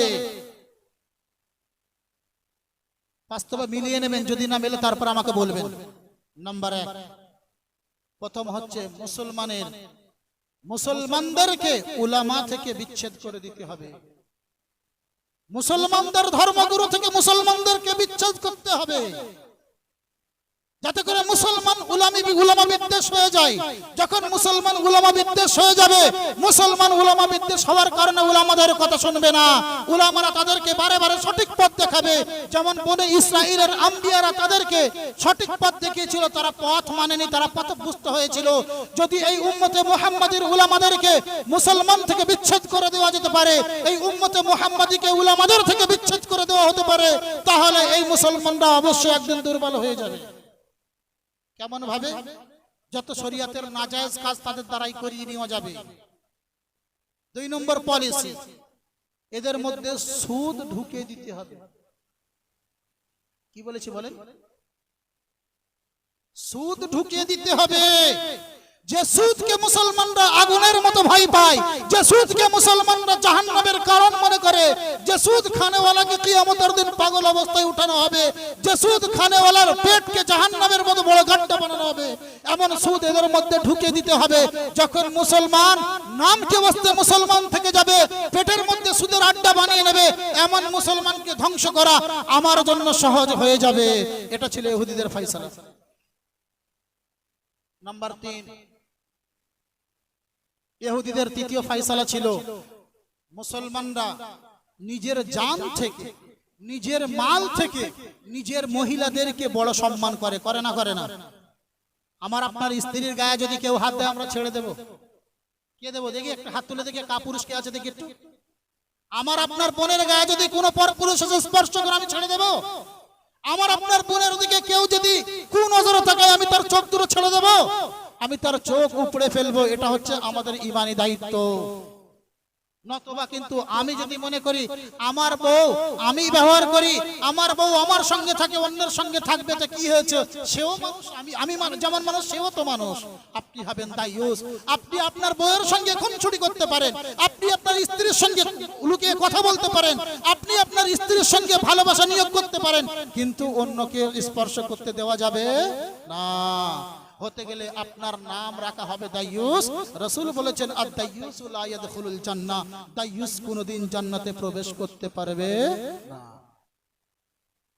তাই তৃতীয় পলিসি কি বলেন? ওদের মহিলাকে বেপরদা করতে হবে, রাস্তায় বার করতে হবে, রাস্তায় ঘোরাফেরার সুযোগ করে দিতে হবে। আমাদের মহিলারা ঘরে আগে ছিল, আমরা একটুখানি পিছনের দিকে ফিরে যাই। আমার বয়সটা এখন সামান্য, আপনাদের বয়স আমার থেকে অনেক বেশি। আগেকার মায়েদের, ভাবিদের, বইদেরকে দেখেছেন, বাড়িতে বড় ভাসুরও যদি ঢুকে যেত, বৌমা কি করতে বলেন? ঘুমটা দিয়ে ঘরের কোণে লুকিয়ে যেত। যেত না? যেত না? জি, মিথ্যা বলছি না তো? এমনকি মানুষ বুড়ি, থুতথুড়ে বুড়ি হয়ে গিয়েছে, যার যৌবনের জ্ঞানই হারিয়ে গিয়েছে, সে যদি একটা পরপুরুষ দেখতো, এক হাত ঘুমটা নিচেই করে দিত। দিত না? দিত না? এখন সেই সব রেওয়াজ আছে? বাড়িতে গেলে বোঝা যায় কোনটে বউ, কোনটে মেয়ে, কোনটে বাড়ির বৌমা, কোনটে নতুন, কোনটে পুরাতন। বরং যেটা বেশি নতুন সেটাই বেশি পুরাতন। যেটাই পুরাতন আগে এসেছিল তার মহব্বত, আর যেটা এখন এসছে তার মহব্বত। আসমান ও জমিনের পার্থক্য আছে না নাই? এটা কাদের চক্রান্ত? কথা বলি ভাই, কাদের চক্রান্ত? কটা চক্রান্ত বলেছিলাম? মুসলমানদের ঈমানকে ধ্বংস করার জন্য তিনটেই যথেষ্ট, আর তিনটে 100% আমরা করে ফেলেছি। সুদ আমাদের মধ্যে চলে না? বর্তমান আমাদের সমাজে প্রথম বলি উলামা থেকে বিচ্ছেদ মানুষ হয়েছে না হয়নি? এখানে বায়ান হচ্ছে মজলিস, তাই নাই? এই মজলিসে আপনারা বসে আছেন, ফাও বসে আছেন না কোনো সওয়াবের আশায়? সত্যি কথা বলেন, বলেন কাকে রাজি করার উদ্দেশ্যে? আল্লাহর রাসূল বলেছেন, যে মজলিসে আল্লাহ আল্লাহর রাসূলের জিকির হয়, সেই মজলিসে যে বান্দা হাজির হয়, সে যে কোনো ইচ্ছাই হোক না কেন, আল্লাহ পাক তার নূরের ফেরেশতাদেরকে সাক্ষী রেখে মাগফিরাতের ঘোষণা করে দেন। বলি সুবহানাল্লাহ। আমাদের মাগফিরাত হয়েছে না হয়নি? আল্লাহ রাসূলের হাদিস, বুখারী শরীফের হাদিস, রাসূলুল্লাহ বলছেন আল্লাহর তরফ থেকে কিছু ফেরেশতা ঘুরে বেড়ায়, আল্লাহর কোথায় জিকিরের মজলিস হচ্ছে, সেই মজলিসে যতজন মানুষ থাকে তাদেরকে আল্লাহ পাক মাগফিরাতের ঘোষণা করে। ফেরেশতারা বলে, ওগো আল্লাহ, ওই মজলিসে অমুক এক বান্দা এসেছিল, যে বান্দা কোনোদিন দিনের নিয়ত করেনি, বরং তার বাপকে ডাকতে গিয়েছিল, তার চাচাকে ডাকতে গিয়েছিল। অনেকে আসেন এরকম, আব্বা অনেক রাত হয়ে চলে, বেশ হবে, চলো, বলে না? বলে না? আব্বা বলে দাঁড়া 2 মিনিট বস, এবার যাবো। ছেলে তখন কি করে বলে? পাশে বসে যায়। কি করে? আল্লাহ পাক তাকেও ক্ষমা করে দেন। বলি সুবহানাল্লাহ। ফেরেশতারা বলেন, ওগো আল্লাহ, সমস্ত মানুষ তো মজলিসে ছিল, কিন্তু একজন ব্যক্তি তার অমুকজন মান্যগণ্য ব্যক্তিকে ডাকতে এসেছিল, তার নিকটবর্তী আত্মীয়কে ডাকতে এসেছিল, আল্লাহ ওকে কেন ক্ষমা করলেন? আল্লাহ বলেন, হুমুল্লাযী লা ইয়াশকা জালিসুহুম। আল্লাহ বলেন, হে আমার ফেরেশতা শুনে রেখে দাও, হুমুল্লাযী, ওই সমস্ত ব্যক্তিরা এমন এক ব্যক্তি, ওই সমস্ত বান্দারা যারা মজলিসে বসে আছে এমন এক বান্দা, লা ইয়াশকা জালিসুহুম, আজ তাদের কাছে বসনেওয়ালা কোনোদিন তাদের নেকি থেকে মাহরুম হতে পারে না। সুবহানাল্লাহ। তাহলে এখানে যেই বসবে তার মাগফিরাত হবে, হবে না? হবে না? কিন্তু কিছু মানুষ হুজুর বয়ান কি আর করবে, হুজুর তো আমাদের পরিচিত। আর উফ, তার থেকে বড় কোন হুজুরের বয়ান তুই নিবি? এই আমার কাছে যন্ত্র আছে, দেখ তো, আমি এই ইলেকট্রনিক সাহায্যে আমি সারা পৃথিবীর হুজুরদের দেখিয়ে দিচ্ছি, দেখ এই বয়ান শোন বসে বসে। বিছনায় শুনলো, কানের ধারে রেখে শুনলো, মাঝে মাঝে দুই একটা অ্যাডভার্টাইজ এলো, কেউ কলগেট বিক্রি করতে এলো, কেউ জাঙ্গিয়া বিক্রি করতে এলো, কেউ দেশলাই বিক্রি করতে এলো, আবার সেখানটায় ঘুম ভেঙে গিয়েছে, আবার চালু করে দিল, আবার মধ্যেখানে কলগেট বিক্রি করে একজন নেচে ন্যাংট হয়ে চলে গেল। ব্যাস এই হচ্ছে আমার সব, তাই না? ওলামা থেকে বিচ্ছেদ হয়েছে না হয়নি? হয়েছে না হয়নি? তাদের কাজ তাদের চক্রান্ত কাজে লেগেছে না লাগেনি? একটা বললাম, এর অনেক লম্বা বিশ্লেষণ আছে, আমি ওই দিক যাব না। নাম্বার 2, সুদ, যেটা আমার আলোচ্য বিষয়, আমি ফিরে আসছি। বলেছিল সুদ এদের পেটের মধ্যে ঢুকিয়ে দিতে হবে, কারণ আল্লাহ পাক বলেছেন লা ইয়াদখুলুল জান্নাতা জাসাদুন গুদিয়া বিল হারাম। আল্লাহ রাসূল ঘোষণা দিয়েছেন, আল্লাহ পাক বলেন ওই শরীরকে আমি জান্নাতে প্রবেশ করাবো না যে শরীরটা হারাম খাদ্যের দ্বারাই গঠিত হয়েছে। আপনার পেটে যদি হারাম ঢুকে যায়, আমার পেটের মধ্যে যদি হারাম ঢুকে যায়, আমি হাজারো সেজদা করি না কেন, খানায় কাবার চাদর ধরে কাঁদি না কেন, হাজারাই আসওয়াদে চুম্বন দেই না কেন, তারপরেও আমার গুনাহ মুছেও মুছবে না। কিয়ামতের দিনে আমাকে জাহান্নামের স্তূপে ফেলে দেওয়া হবে। সেই সুদ আমাদের মধ্যে কিভাবে ঢুকলো? অতীতে, আজ থেকে 10 বছর পিছনে যান, আজ থেকে 10 বছর পিছনে গেলে দেখা পাবেন গ্রামে একটা কি দুটো মানুষের ব্যাংক অ্যাকাউন্ট ছিল। আরো পিছনে যান, মোটেই ছিল না, এমনও ছিল গ্রাম, ছিল না।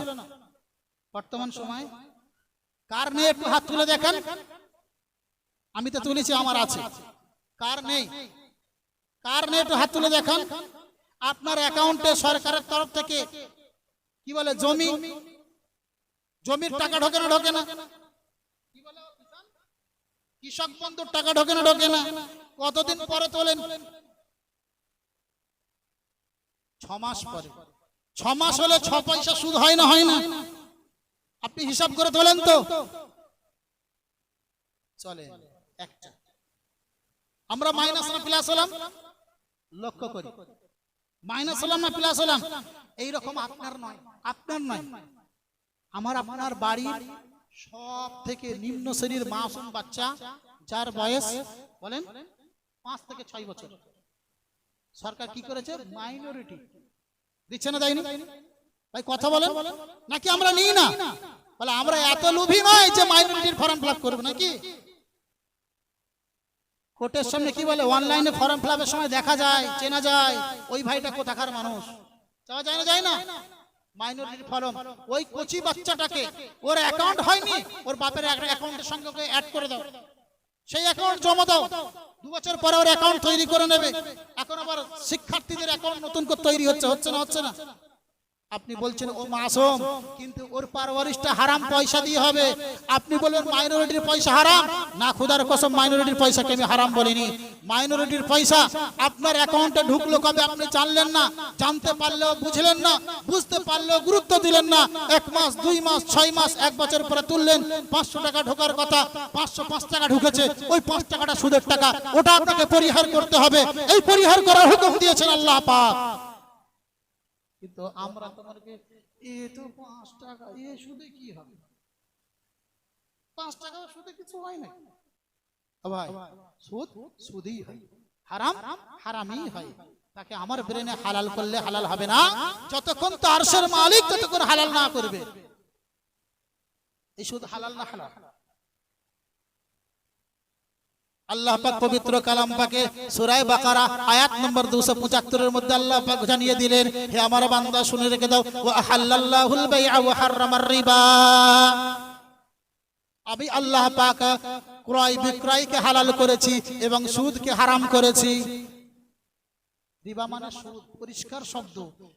অন্য শব্দের ভেঙে চুরে নিয়ে এসে যে তার সুদের মানে করছে এমনটা নয়, ডাইরেক্ট আল্লাহ বলছেন ওয়া আহাল্লাল্লাহুল বাইআ, হে দুনিয়ার মানুষ তোমার যদি নাফার দরকার থাকে, হে দুনিয়ার মানুষ তোমার যদি ইনকামের রাস্তা চাই, তুমি ব্যয়, তুমি ক্রয় বিক্রয় করো, তুমি ব্যবসা বাণিজ্য করো, তুমি তিজারত করো। আমার রাসূল ব্যবসা করেছেন, আমার রাসূলের সাহাবীরা ব্যবসা করেছেন, আমার রাসূলের সাহাবীর সাথীরা তারা ব্যবসা করেছেন, তাবিঈরা ব্যবসা করেছেন, সালফে সালিহিনরা ব্যবসা করেছেন, আইম্মা মুজতাহিদরা ব্যবসা করেছেন। তুমি ব্যবসা করো, তুমি ক্রয় বিক্রয়ের পন্থা অবলম্বন করো, তুমি ঠ্যাং নাড়িয়ে সুদ খাওয়া শেখো না। কারণ আমি আল্লাহ পাক ওয়া আহাল্লাল্লাহুল বাইআ ওয়া হাররামার রিবা, আমি আল্লাহ পাক ব্যয়কে হালাল করেছি, সুদকে হারাম করেছি। বলি নাউযুবিল্লাহ। তাহলে সুদ নেওয়া যাবে? সুদ নেওয়া যাবে? নেওয়া যাবে না। তাহলে আল্লাহ পাক সুদকে হারাম করেছেন পরিষ্কার, নাকি কোনো ডিস্টার্ব আছে?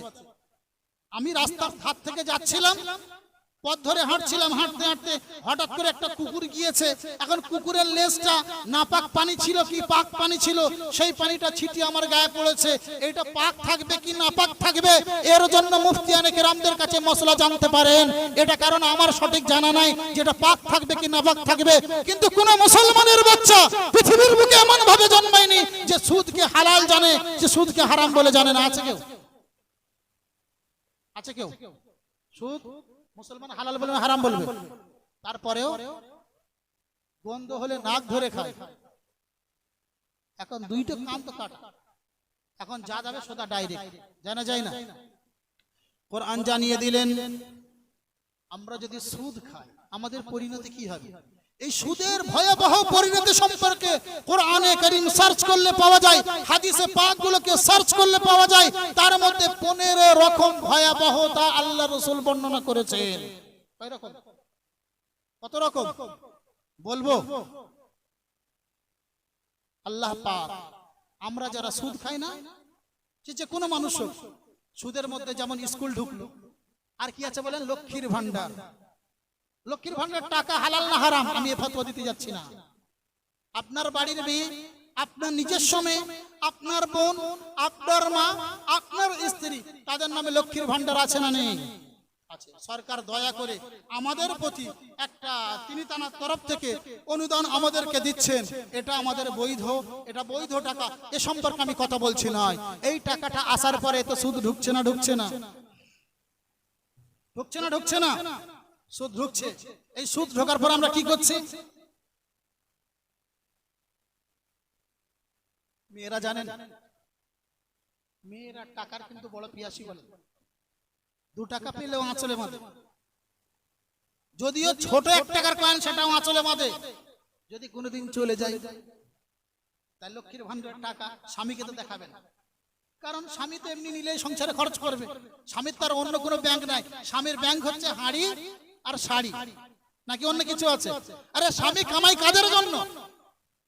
স্বামী কামাই নিজের স্ত্রী সুখে থাকবে, নিজের বাচ্চা সুখে থাকবে, এবং তাদের আনন্দ, তাদের হাসি, তাদের খুশি নিজের খুশির মধ্যে ভরিয়ে নেবে, তাই না? ঈদের দিন সকলের কাপড় কেনা হয়, বাপের কাপড় কেনা, বাপ কাপড় কেনে না। বাপ কেনে একটা লুঙ্গি আর গেঞ্জি, সকল নতুন পরবে। আমি যদি নতুন না পরি তা আমাকে দেখে আমার ছেলেরা কষ্ট পাবে। তাই বাপ ছেলেদের মনকে সান্ত্বনা দেওয়ার জন্য একটা লুঙ্গি আর একটা গেঞ্জি কিনে নেয়। বাকি ছেলেদের চশমা থেকে ঘড়ি, জুতো থেকে মোজা প্রত্যেকটা কিনে হাজির করে না? করে না? তার নাম কি? বাপ। লক্ষ্মীর ভান্ডারে টাকা ঢুকছে, লক্ষ্মীর ভান্ডার টাকা ঢুকছে, টাকাগুলো গুছিয়ে রেখে দিচ্ছে, একসঙ্গে তুলবো। একসঙ্গে তুলতে গিয়ে দেখছে আমার সারা বছরে প্রত্যেক মাসে 500 করে 6700 টাকা হয়েছে। শুধু আসলে গরিব বাবা অনেক লাভ একসঙ্গে।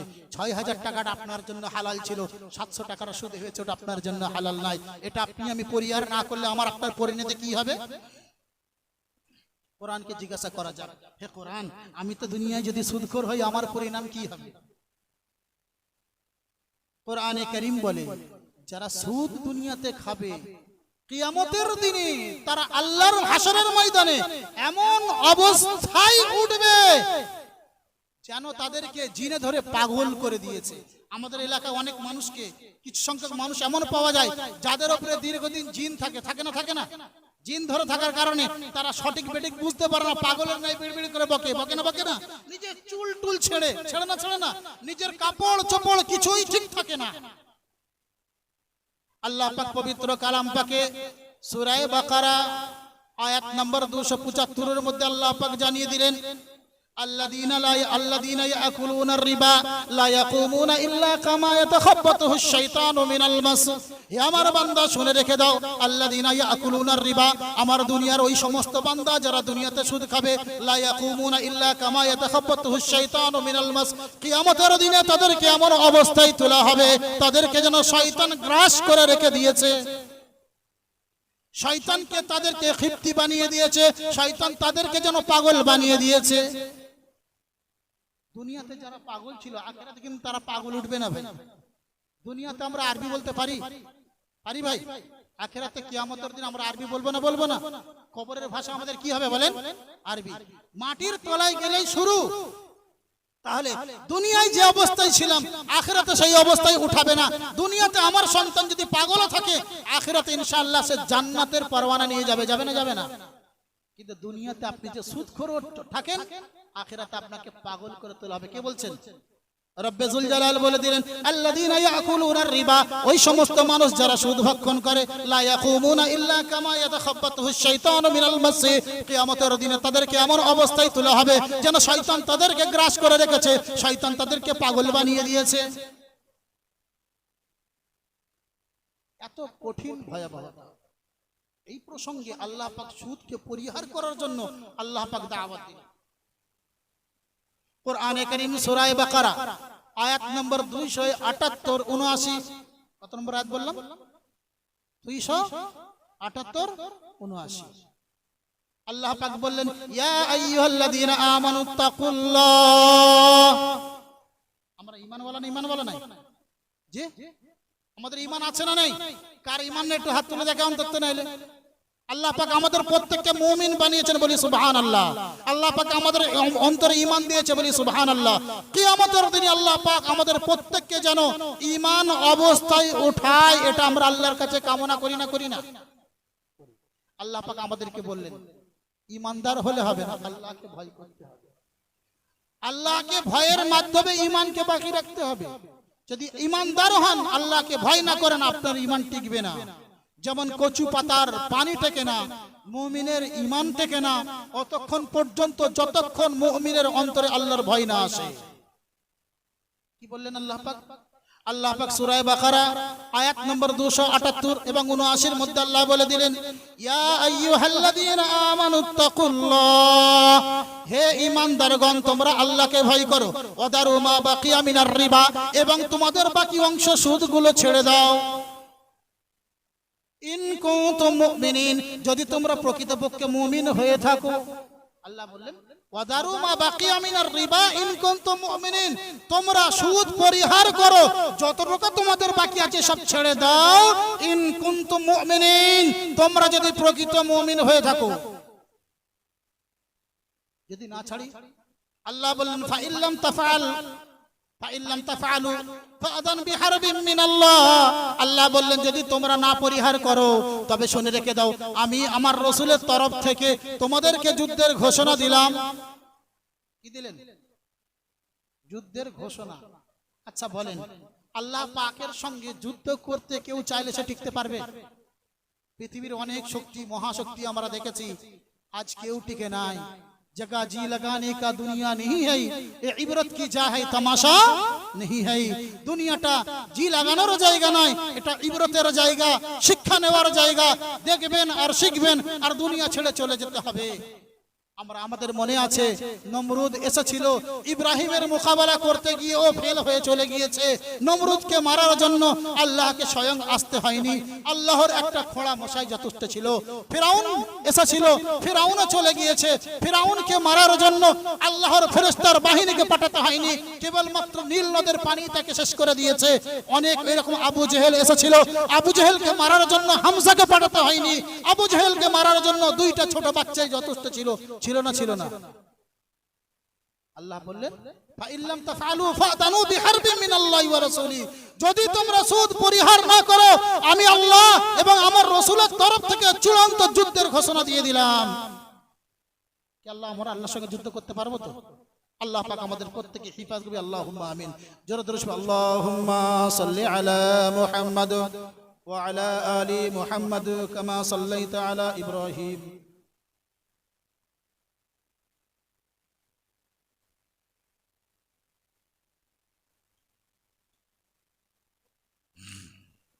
তো বলছিলাম ভাই, তাহলে সুদ পরিহার করতে হবে। সুদ যদি পরিহার না করি তাহলে আল্লাহর রাসূলের দেওয়া চ্যালেঞ্জের মোকাবেলা করতে হবে। আমরা মনে করছি পৃথিবীতে সুদ খেয়ে আখিরাতে কি বা হবে। কিতাবের নাম উমদাতুত তাফাসির। কি বললাম? উমদাতুত তাফাসির, খণ্ড নম্বর 1, পৃষ্ঠা নম্বর 69। উমদাতুত তাফাসিরের মধ্যে আব্দুল্লাহ বিন মাসউদ রাদিয়াল্লাহু তাআলা আনহু একটা রিওয়ায়াত বর্ণনা করেন। عن عبد الله بن مسعود رضي الله تعالى عنه قال قال رسول الله صلى الله عليه وسلم يقال لآكل الربا يوم القيامة خذ سلاحك للحرب। আব্দুল্লাহ বিন মাসউদ রাদিয়াল্লাহু তাআলা আনহু বলেন, বিশ্বনবী মুহাম্মদুর রাসূলুল্লাহ সাল্লাল্লাহু আলাইহি ওয়াসাল্লাম বলেছেন, ইকালু লিআকিলির রিবা ইয়াউমাল কিয়ামা, যারা দুনিয়াতে সুদ খাবে কিয়ামতের দিনে ময়দানে মাহশরে তাদেরকে দণ্ডায়মান করে আল্লাহ পাকের তরফ থেকে বলা হবে, খুদ সিলাহাকা লিল হারব, তোমরা যুদ্ধের জন্য হাতিয়ার নিয়ে নাও হাতে, আল্লাহর সঙ্গে যুদ্ধের সময় এসে গিয়েছে। কিয়ামতের দিনে আল্লাহ যদি আমাদেরকে এমন প্রশ্ন করে যে খুদ সিলাহাকা লিল হারব, হে আমার বান্দা, পৃথিবীতে তুমি সুদ খেতে, আমি আল্লাহ পাক চ্যালেঞ্জ করেছিলাম যুদ্ধের, তুমি সেই চ্যালেঞ্জ গ্রহণ করে তুমি সুদ খেয়ে এসেছো, আজকে আমার সঙ্গে যুদ্ধ করার সময় এসেছে, তুমি হাতিয়ার ধরো, আমি আল্লাহ পাক তোমার সঙ্গে যুদ্ধ করতে চাই। আমরা পারবো তো? তাহলে আমাদের কি করতে হবে? সুদ ছাড়তে হবে না খেতে হবে? খেতে হবে। ছাড়বো ইনশাআল্লাহ। আল্লাহ পাক আমাদের প্রত্যেককে ছাড়ার তৌফিক বলে আল্লাহুম্মা আমিন। নাম্বার 4, যে ব্যক্তি সুদ খায় কিয়ামতের দিনে তার গলা টিপে পাগলের ন্যায় তোলা হবে। কেমন বলেছি? গলা টিপে পাগলের ন্যায় তোলা হবে। কিতাবের নাম উমদাতুত তাফাসির, পৃষ্ঠা নম্বর 330, খণ্ড নম্বর 1। বিশ্বনবী মুহাম্মদ আব্দুল্লাহ ইবনে আব্বাস রাদিয়াল্লাহু তাআলা আনহুমা قال قال رسول الله صلى الله عليه وسلم يبعث آكل الربا يوم القيامة مجنونا يخنق। আল্লাহর নবী সাল্লাল্লাহু আলাইহি ওয়াসাল্লাম বলেন, কিয়ামতের দিবসে সুদখোরকে গলা টিপে পাগল অবস্থায় তোলা হবে। এখন আমরা চিন্তা করি, আমরা যে আমাদের ব্যাংকের অ্যাকাউন্টে যে সুদগুলো ঢুকছে সেগুলো খাবো না ছাড়বো? সেগুলো খাবো না ছাড়বো? যদি খেতেই থাকি তাহলে আমাদেরকে প্রস্তুতি নিতে হবে, যদি আমরা ছাড়তে পারি তাহলে আমার আপনার কামিয়াবি এসে যাবে। নাম্বার 5, সুদখোরের পেটটা কিয়ামতের দিন একটা বড় ঘরের ন্যায় হবে এবং তার ভিতরে বড় বড় অজগর সাপ থাকবে, যেগুলোকে বাইরে থেকেও দেখা যাবে। যেগুলো বাইরে থেকেও দেখা যাবে। বলছেন কিভাবে? প্রমাণ আছে? আছে। হাদিসের নাম নাসাই শরীফ, হাদিসের নাম ইবনে মাজাহ 2273 নম্বর হাদিস। বিশ্বনবী রাসূলুল্লাহ সাল্লাল্লাহু আলাইহি ওয়াসাল্লাম বলেন, মারাতু লাইলাতান উসরিয়া বি আলা কওমিন বুতুরুহুম কাল বুয়ুত ফিহা হায়াত তুরা মিন যুহুরিহিম ফাকুলতু মান হাউলাই ইয়া জিবরিল ফাকালা হাউলাই আকিলাতুর রিবা। বিশ্বনবী মুহাম্মদুর রাসূলুল্লাহ সাল্লাল্লাহু আলাইহি ওয়াসাল্লাম বলেন, দুইজন ফেরেশতা এসে আমার হাত ধরে লাইলাতুল মিরাজে নিয়ে গেলেন। লাইলাতুল মিরাজে গিয়ে দেখলাম আমি অতিক্রম করলাম এমন এক কওমের পাশ থেকে, এমন এক জামাতের পাশ থেকে, যে জামাতের মধ্যে মানুষগুলো দেখলাম যাদের পেটগুলো বড় ঘরের নাই। বুতুনহুম কাল বুয়ুত, যাদের পেটগুলো বড় ঘরের নাই। ফিহাল হায়াত, হায়াত শব্দ বলা হয় বড় বড় অজগর সাপকে। বড় বড় অজগর সাপকে হায়াত বলা হয়, যার মধ্যে বড় বড় অজগর সাপ আছে। তুরা মিন খারিজিহিম, যার বাইরে থেকে সেগুলো দেখা যাচ্ছে। আমি ভয়ে ভীতস্ত হয়ে জিবরিলকে বললাম, মান হাউলাই ইয়া জিবরিল, জিবরিল এই সমস্ত ব্যক্তি এরা কারা? জিবরিল আমিন আলাইহিস সালাতু ওয়াস সালাম বলেছিলেন, ইয়া রাসূলুল্লাহ, আপনার উম্মতের ওই সমস্ত মানুষ যারা দুনিয়ায় সুদ খেত। সুতরাং আমরা সুদ খাবো না সুদ ছাড়বো সেই সম্পর্কে আমরা নিজেদেরকে সচেতন হই। সুদের সবথেকে মস্ত বড় গুনাহ হলো আল্লাহর সঙ্গে যুদ্ধ করা, আল্লাহর রাসূলের সঙ্গে যুদ্ধ করা। আর সুদের সবথেকে নিম্ন গুনাহ হলো নিজের মায়ের সঙ্গে ব্যভিচারী করা। বিশ্বনবী মুহাম্মদুর রাসূলুল্লাহ সাল্লাল্লাহু আলাইহি ওয়াসাল্লাম বলেন, বিশ্বনবী মুহাম্মদুর রাসূলুল্লাহ সাল্লাল্লাহু আলাইহি ওয়াসাল্লাম বলেন, ইন্নালির রিবা 70 হাওবা আইসারুহা আইয়ানকিহার রাজুলু উম্মা। আল্লাহর নবী সাল্লাল্লাহু আলাইহি ওয়াসাল্লাম বলেন, সুদের 70টার মতো স্তর আছে, তার মধ্যে সবথেকে নিম্ন স্তর হলো নিজের মায়ের সঙ্গে ব্যভিচারী করা। নাউযুবিল্লাহ। পৃথিবীর মানুষকে যাই দিয়ে বোঝানো হোক, নর পশু ছাড়া পৃথিবীর কোন মানুষ এমন জন্মায়নি, চাই সে মুসলিম হোক, চাই হিন্দু হোক, চাই নাস্তিক হোক, চাই অন্য কোন হোক, নিজের মাকে সম্মান করে না এমন মানুষ আছে? নিজের মায়ের সঙ্গে ব্যভিচারী করবে? সম্মানীয় বন্ধুগণ, ব্যভিচারীর দুটো প্রকার, একটা হচ্ছে আমলান আর একটা হচ্ছে ইতিকাদান। আমলান আপনি কাজ করলেন না, কিন্তু আপনার ইতিকাদ অনুপাতে আপনি সুদকে হালাল মনে করার কারণে সেই পরিমাণ, সেই সমপরিমাণ গুনাহ আপনার আমলনামায় লিখে দেওয়া হয়। বলি নাউযুবিল্লাহ। আল্লাহ পাক আমাদের প্রত্যেককে হেফাজত করুন। সুদ এত ভয়াবহ জিনিস, সুদ এত কঠিন জিনিস।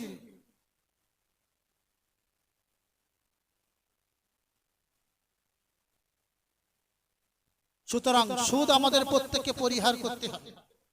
সুদ যদি আমরা না পরিহার করেছি, সুদও খাবো এবং তার সঙ্গে সঙ্গে আমরা নিজেদেরকে জান্নাতের অনুগামীও মনে করব, এমনটা কিন্তু আমার আপনার জন্য বড় কঠিন দিন এসে যাবে। নবী আলাইহিস সালাতু ওয়াস সালাম বলেছেন যে আল্লাহ পাক সুদখোরকে জান্নাতে দেবেন না। আল্লাহ পাক সুদখোরকে জান্নাতে দেবেন না। বিশ্বনবী মুহাম্মদুর রাসূলুল্লাহ সাল্লাল্লাহু আলাইহি ওয়াসাল্লাম বলেন, আরবাউ হাক্কিন আলাল্লাহ আল্লাহ ইউদখিলুহুমুল জান্নাতা ওয়া লা ইউযীকুহুম নাঈমাহা। আল্লাহ রাসূল সাল্লাল্লাহু আলাইহি ওয়াসাল্লাম বলেন, চারটি জিনিস আল্লাহর উপরে অপরিহার্য, চারটি আল্লাহর হক। আল্লাহ চাইলে নাও দিতে পারেন, আল্লাহ নিজের ইচ্ছা প্রয়োগ করতে পারেন, তবে আল্লাহর তরফ থেকে ফয়সালা হয়েছে চার ব্যক্তিকে আল্লাহ পাক জান্নাত দেবেন না। ওয়ালা ইযীকুহুম নাঈমাহা, জান্নাত দেওয়া তো দূরের কথা, জান্নাতের কোন নিয়ামত তাদেরকে চাখাবেন না। নাম্বার 1 আকিলুর রিবা, প্রথম নম্বরে সুদখোর। নাম্বার 2 ওয়া আকিলু মালিল ইয়াতীম, এতিমের মাল আত্মসাৎকারী। নাম্বার 3 অমুদমিনুল খামার, যারা চিরস্থায়ী মদ্যপ অবস্থায় মারা গিয়েছে। নাম্বার 4 ওয়া আকুল লিল ওয়ালিদাইন, পিতামাতার নাফরমান। এই চার ব্যক্তিকে আল্লাহর নবী সাল্লাল্লাহু আলাইহি ওয়াসাল্লাম বলছেন যে আল্লাহ পাক এই চার ব্যক্তিকে জান্নাত দেবেন না।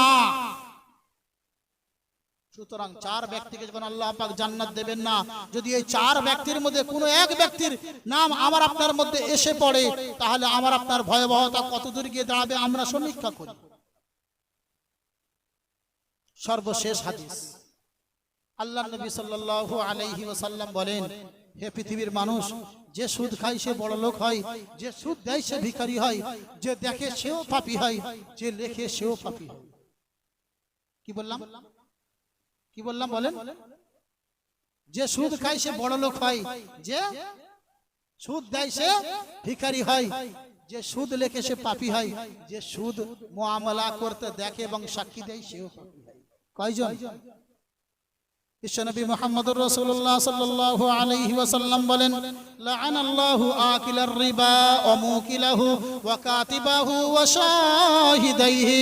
বিশ্বনবী মুহাম্মদুর রাসূলুল্লাহ সাল্লাল্লাহু আলাইহি ওয়াসাল্লাম বলেন, সুদ গ্রহণকারী, লাআনাল্লাহু আকিলার রিবা, আল্লাহ পাক অভিশাপ নাযিল করেন সুদ খানেওয়ালার উপরে, অমুকিলাহু সুদ দেনেওয়ালার উপরে, ওয়া কাতিবাহু সুদ লিখনেওয়ালার উপরে, ওয়া শাহিদাইহি এবং ওই দুই ব্যক্তি যারা সুদ হাতে করে ও নেয়নি, ওই দুই ব্যক্তি যারা সুদ হাতে করে ও দেয়নি, ওই দুই ব্যক্তি যারা সুদের টাকা পকেটে ও নেয়নি, ওই দুই ব্যক্তি যারা সুদের টাকা হাতে করেও খুলে দেখেনি, এমন দুই ব্যক্তি যারা দুজন সাক্ষী ছিল।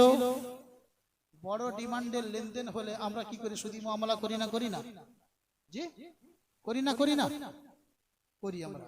সুদি মুআমালা করি, তার জন্য দুটো সাক্ষী তৈরি করি, করি না? এই দুটো সাক্ষীকে ভাই আমি অমুককে 10 লাখ দিয়েছি, ও 2 বছর পরে হোক 2 মাস পরে হোক আমাকে 12 লাখ দেবে, তুই কিন্তু সাক্ষী দে। হ্যাঁ ভাই, তোর টাকা আমি সাক্ষী থাকবো না। তার লাভটা কি হয়েছে?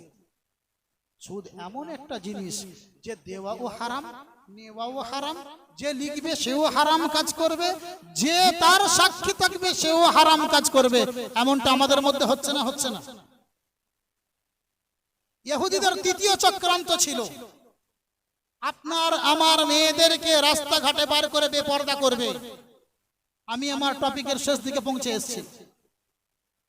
প্রথম প্রোপাগান্ডা ছিল উলামার থেকে বিচ্ছেদ ঘটাবে, করে দেখিয়েছে না দেখায়নি? দ্বিতীয় নম্বর, মুমিনের মধ্যে মুমিনের পেটে হারাম ঢুকিয়ে দেবে, অর্থাৎ সুদকে ঢুকিয়ে দেবে, দিয়েছে না দেয়নি? নাম্বার 3, মুসলমানের বিবিদেরকে রাস্তায় বার করবে, করেছে না করেনি? বলি করেছে। কিসের মাধ্যমে একবার বলেন তো, কি জানেন কি? বিভিন্ন পলিসি, দল লোন আছে আপনাদের এখানে? দল বলো তো নাকি? গ্রুপ লোন, সাবাস, গ্রুপ লোন 50 টাকা করে, তাই নাই? 50 টাকা করে মেয়েরা জমাবে, একত্রিত করতে করতে একভাবে নিতে একটা সুদ জন্মাবে না? এবং সরকার এর দ্বারাই আপনাকে অনেক রকম লোনের ব্যবস্থা করবে না? সেই গ্রুপ লোন নেওয়ার জন্য আপনি স্বামী, আমি স্বামী, আমাদেরকে কিভাবে আসামি বানাচ্ছে দেখেন। আমরা জাহান্নামে যাব না, তোদের নিয়ে তারপরে যাব, এছাড়া আমি ছেড়েও যাব না। যাবো তো আমি, তবে তোমাকে নিয়ে যাব, কারণ সংসারটা তোমার সঙ্গে করেছি, অন্য কারোর সঙ্গে নয়। তাই বলছে, জানো গো, অমকের বউ এসেছিল আমাদের কাছে, নাকি 50 টাকা করে জমা দিলে একসঙ্গে একটা অনেক টাকা পাওয়া যাবে। তা তুমি কি 50 টাকা আমার দিতে পারবে না? তুমি কি 50 টাকা আমার দিতে পারবে না? স্বামী, যে স্ত্রী সকাল থেকে সন্ধ্যা পর্যন্ত স্বামীর অপেক্ষায় বসে থাকে, তার জন্য দুটো হাত পুড়িয়ে রান্না করে আনে, তার জন্য দুটো হাতকে ছেড়ে কাপড় কেচে আনে, তার বাচ্চাদেরকে লালন পালন করে, তাকে 50 টাকা সপ্তাহে দেওয়া যাবে না? কে দেবেন? একটু হাত তুলে দেখি, কুঞ্জুস কে আছে দেখি, বখিল কে আছে দেখি অন্তত। মা বাপকে না দিতে হলো বউকে আগে দেবে, কারণ কি? তার সঙ্গে আবার অনেক মতলব থাকে। মা বাপ বড় করে দিয়েছে, আর কিসের মতলব? আমি তো চলতে শিখে গিয়েছি। না, এর জন্য আরো ভয়াবহতা আছে, সেই হাদিসগুলো রেখে দিয়েছে, অন্যদিন শোনাবো। কি বলছিলাম? তো সেখান থেকে আপনার স্ত্রী দল হলো, দলের সদস্য হলো, গ্রুপ লোনের সদস্য হলো, কালকে ভিডিওতে বললো গ্রুপ লোন যারা করো তাদের মিটিং এ আসতে হবে। ভুল বলছি ভাই? কেউ গায়ে পেতে নেবেন না দয়া করে। আমাদের ভুল কোথায় হচ্ছে, আমরা দুর্বল কোথায় হচ্ছি? আমার তো বক্তব্য ছিল দুর্বলতা আমাদের মধ্যে কোথা থেকে আসছে, তাই নাই? আমরা আল্লাহকে চিনেছি, আমরা ওয়াদা করেছি যে রাসূলুল্লাহ বলেছেন 2টা জিনিস দিয়েছি, এই দুটো মজবুতির সঙ্গে ধরে থাকলে তোমরা কোনোদিন পথভ্রষ্ট হবে না। আমরা ধরার ওয়াদা করেছি না করিনি? আমি সেখান থেকে আলোচনা করেছি না করিনি? তাহলে 3 নম্বরের পলিসি ছিল মহিলাদেরকে বিবস্ত করে দেবে, মহিলাদেরকে বাইরে বার করবে, মহিলাদেরকে আড্ডায় বসিয়ে দেবে। আপনার আমার মা বোন বাড়ির রত্নের মতো থাকতো, আমরা আমার মা বোন বাড়ির মধ্যে থাকতো এমন ভাবে যেমন আমরা সোনা দানা গহনা গাটিকে আমরা সেখানে গচ্ছিত রাখি। কিন্তু আজ সরকারি বিভিন্ন পলিসি, ইহুদিবাদীদের বিভিন্ন পলিসি, ইহুদিবাদীদের বিভিন্ন চক্রান্ত আমাদেরকে এমন ভাবে নিচে নামিয়ে নিয়ে গিয়েছে, আমাদের বিবি বাচ্চাদেরকে বাইরে বার করতে আমরা বাধ্য হয়েছি না হয়নি? গ্রুপ লোনে আমরা চলে গেলাম। আজকে ভিডিওতে মিটিং, তো ভিডিওতে কে যাচ্ছে? অমক মসজিদের সেক্রেটারির বউ, অমক মাদ্রাসার হুজুরের বউ, অমক মসজিদের ইমাম সাহেবের বউ। যাচ্ছে না? ও ভাই, পর্দা। আপনি ইমাম সাহেব বলে আপনার স্ত্রীটাকে পর্দা করান, আপনার স্ত্রীকে পর্দা করানো আপনার উপরে ফরজ নয়, বরঞ্চ পুরো উম্মতের স্ত্রীগুলোকে পর্দা করানো, তাদেরকে বোঝানো আপনার উপরে ফরজ ছিল, ঠিক না ভুল? কিন্তু গ্রুপ লোনে গ্রুপ মিটাতে গিয়েছে, গ্রুপ লোনে গ্রুপ মিটাতে গিয়েছেন, কি করে এসছে? আজ এই সই, কাল ওই সই, পরশু অমুক মিটিং, তরশু অমুক মিটিং, আর সময় পাচ্ছে না সংসারে মনোযোগ দেওয়ার। অনেকে এটাও দেখা গিয়েছে, গ্রুপ লোনে গ্রুপ করতে গিয়ে বাড়ি ছাড়া হয়ে গিয়েছে, অন্যের হাত ধরে চলেও গিয়েছে, গেছে না যায়নি? কিন্তু রাসূলুল্লাহ সাল্লাল্লাহু আলাইহি ওয়াসাল্লামের দেওয়া তরিকা যদি আমি মেনে চলতাম, আল্লাহর দেওয়া বিধান যদি আমি মেনে চলতাম, তাহলে কিন্তু আমাদের এই দুঃখটা, এই দিনটা আর আমাদের দেখতে হতো না। ঠিক বলছি না ভুল বলছি? এবারে বলি, এতগুলো কথা বললাম দীর্ঘ 2 ঘন্টা প্রায় সময় নিয়ে। এই ঘন্টা, এই সময়ের মধ্যে যে কিছু কথা বলেছে, কোরআন হাদিস বিহীন বলেছে না কোরআন হাদিস মুওয়াফিক বলেছে? কোরআন হাদিসের বাইরে বলেছে না কোরআন হাদিসের ভিতরে বলেছে? এবারে আমি আপনাদের কাছে একটা ওয়াদা নেব, যেটা কোরআনের ওয়াদা। আমাদের কাছে যখন সুস্পষ্ট ভাবে একতার দিবালোকের নাই উজ্জ্বল ভাবে এসে গিয়েছে যে এই সমস্ত কর্মে কাণ্ডে আমাদের স্ত্রীদেরকে ব্যবহার করা যাবে না, গেলে আমরা শরীয়ত লঙ্ঘনকারী হব। আমাদেরকে সুদের লেনদেনের সঙ্গে জড়ানো যাবে না, গেলে আমরা শরীয়ত লঙ্ঘনকারী হব। আমাদেরকে উলামা থেকে বিচ্ছিন্ন হওয়া যাবে না, হলে আমরা পথভ্রষ্ট হব। আমরা কি আর এই কাজে যাব? হাত তুলে আল্লাহকে দেখাই, কারা কারা যাব না? হাত তুলে আল্লাহকে দেখাই। আল্লাহ পাক আমাদের প্রত্যেককে কবুল করে, আল্লাহুম্মা আমিন। আল্লাহ পাক বলে, ফামান জাআহু মাউইযাতুম মির রাব্বি ফাতাহা ফালাহু মা সালাফ। এই সূরা বাকারা 275 নম্বর আয়াতের শেষ আয়াত। ফামান জাআহু মাউইযাতুম মির রাব্বিহি ফাতাহা ফালাহু মা সালাফ। ও আমার বান্দা, যাদের কাছে আমার তরফ থেকে নসিহত এসে গিয়েছে, যাদের কাছে তার রবের পক্ষ থেকে নসিহত এসে গিয়েছে, যাদের কাছে তার রবের পক্ষ থেকে পুরো থিওরি এসে গিয়েছে, যাদের কাছে তার রবের পক্ষ থেকে পুরো বিশ্লেষণ এসে গিয়েছে, ফাতাহা, তারা যদি সেই কাজ থেকে বিরতি থেকে যায়, ফালাহু মা সালাফ, তাহলে তার যা অতীত হয়ে গেছে সেগুলি আল্লাহ পাক ছেড়ে দেবেন। ও আমরুহু ইলাল্লাহ, তার সমস্ত মুআমালা আল্লাহর হাতে চলে যাবে। আর যদি এই সমস্ত কথাগুলো শোনার পরে পুনরায় ফিরে আসে, ফাউলাইকা আসহাবুন নার, তারা হবে জাহান্নামী, হুম ফিহা খালিদুন, তারা চিরস্থায়ী জাহান্নামের মধ্যে থাকবে। তাহলে এতগুলো কথা হলো, দলিল ভিত্তিক কথা হলো, আমলের নিয়ত আমরা শুনলাম। আল্লাহ পাক আমাকে এবং আপনাকে আমল করার তৌফিক দান করবে, আল্লাহুম্মা আমিন।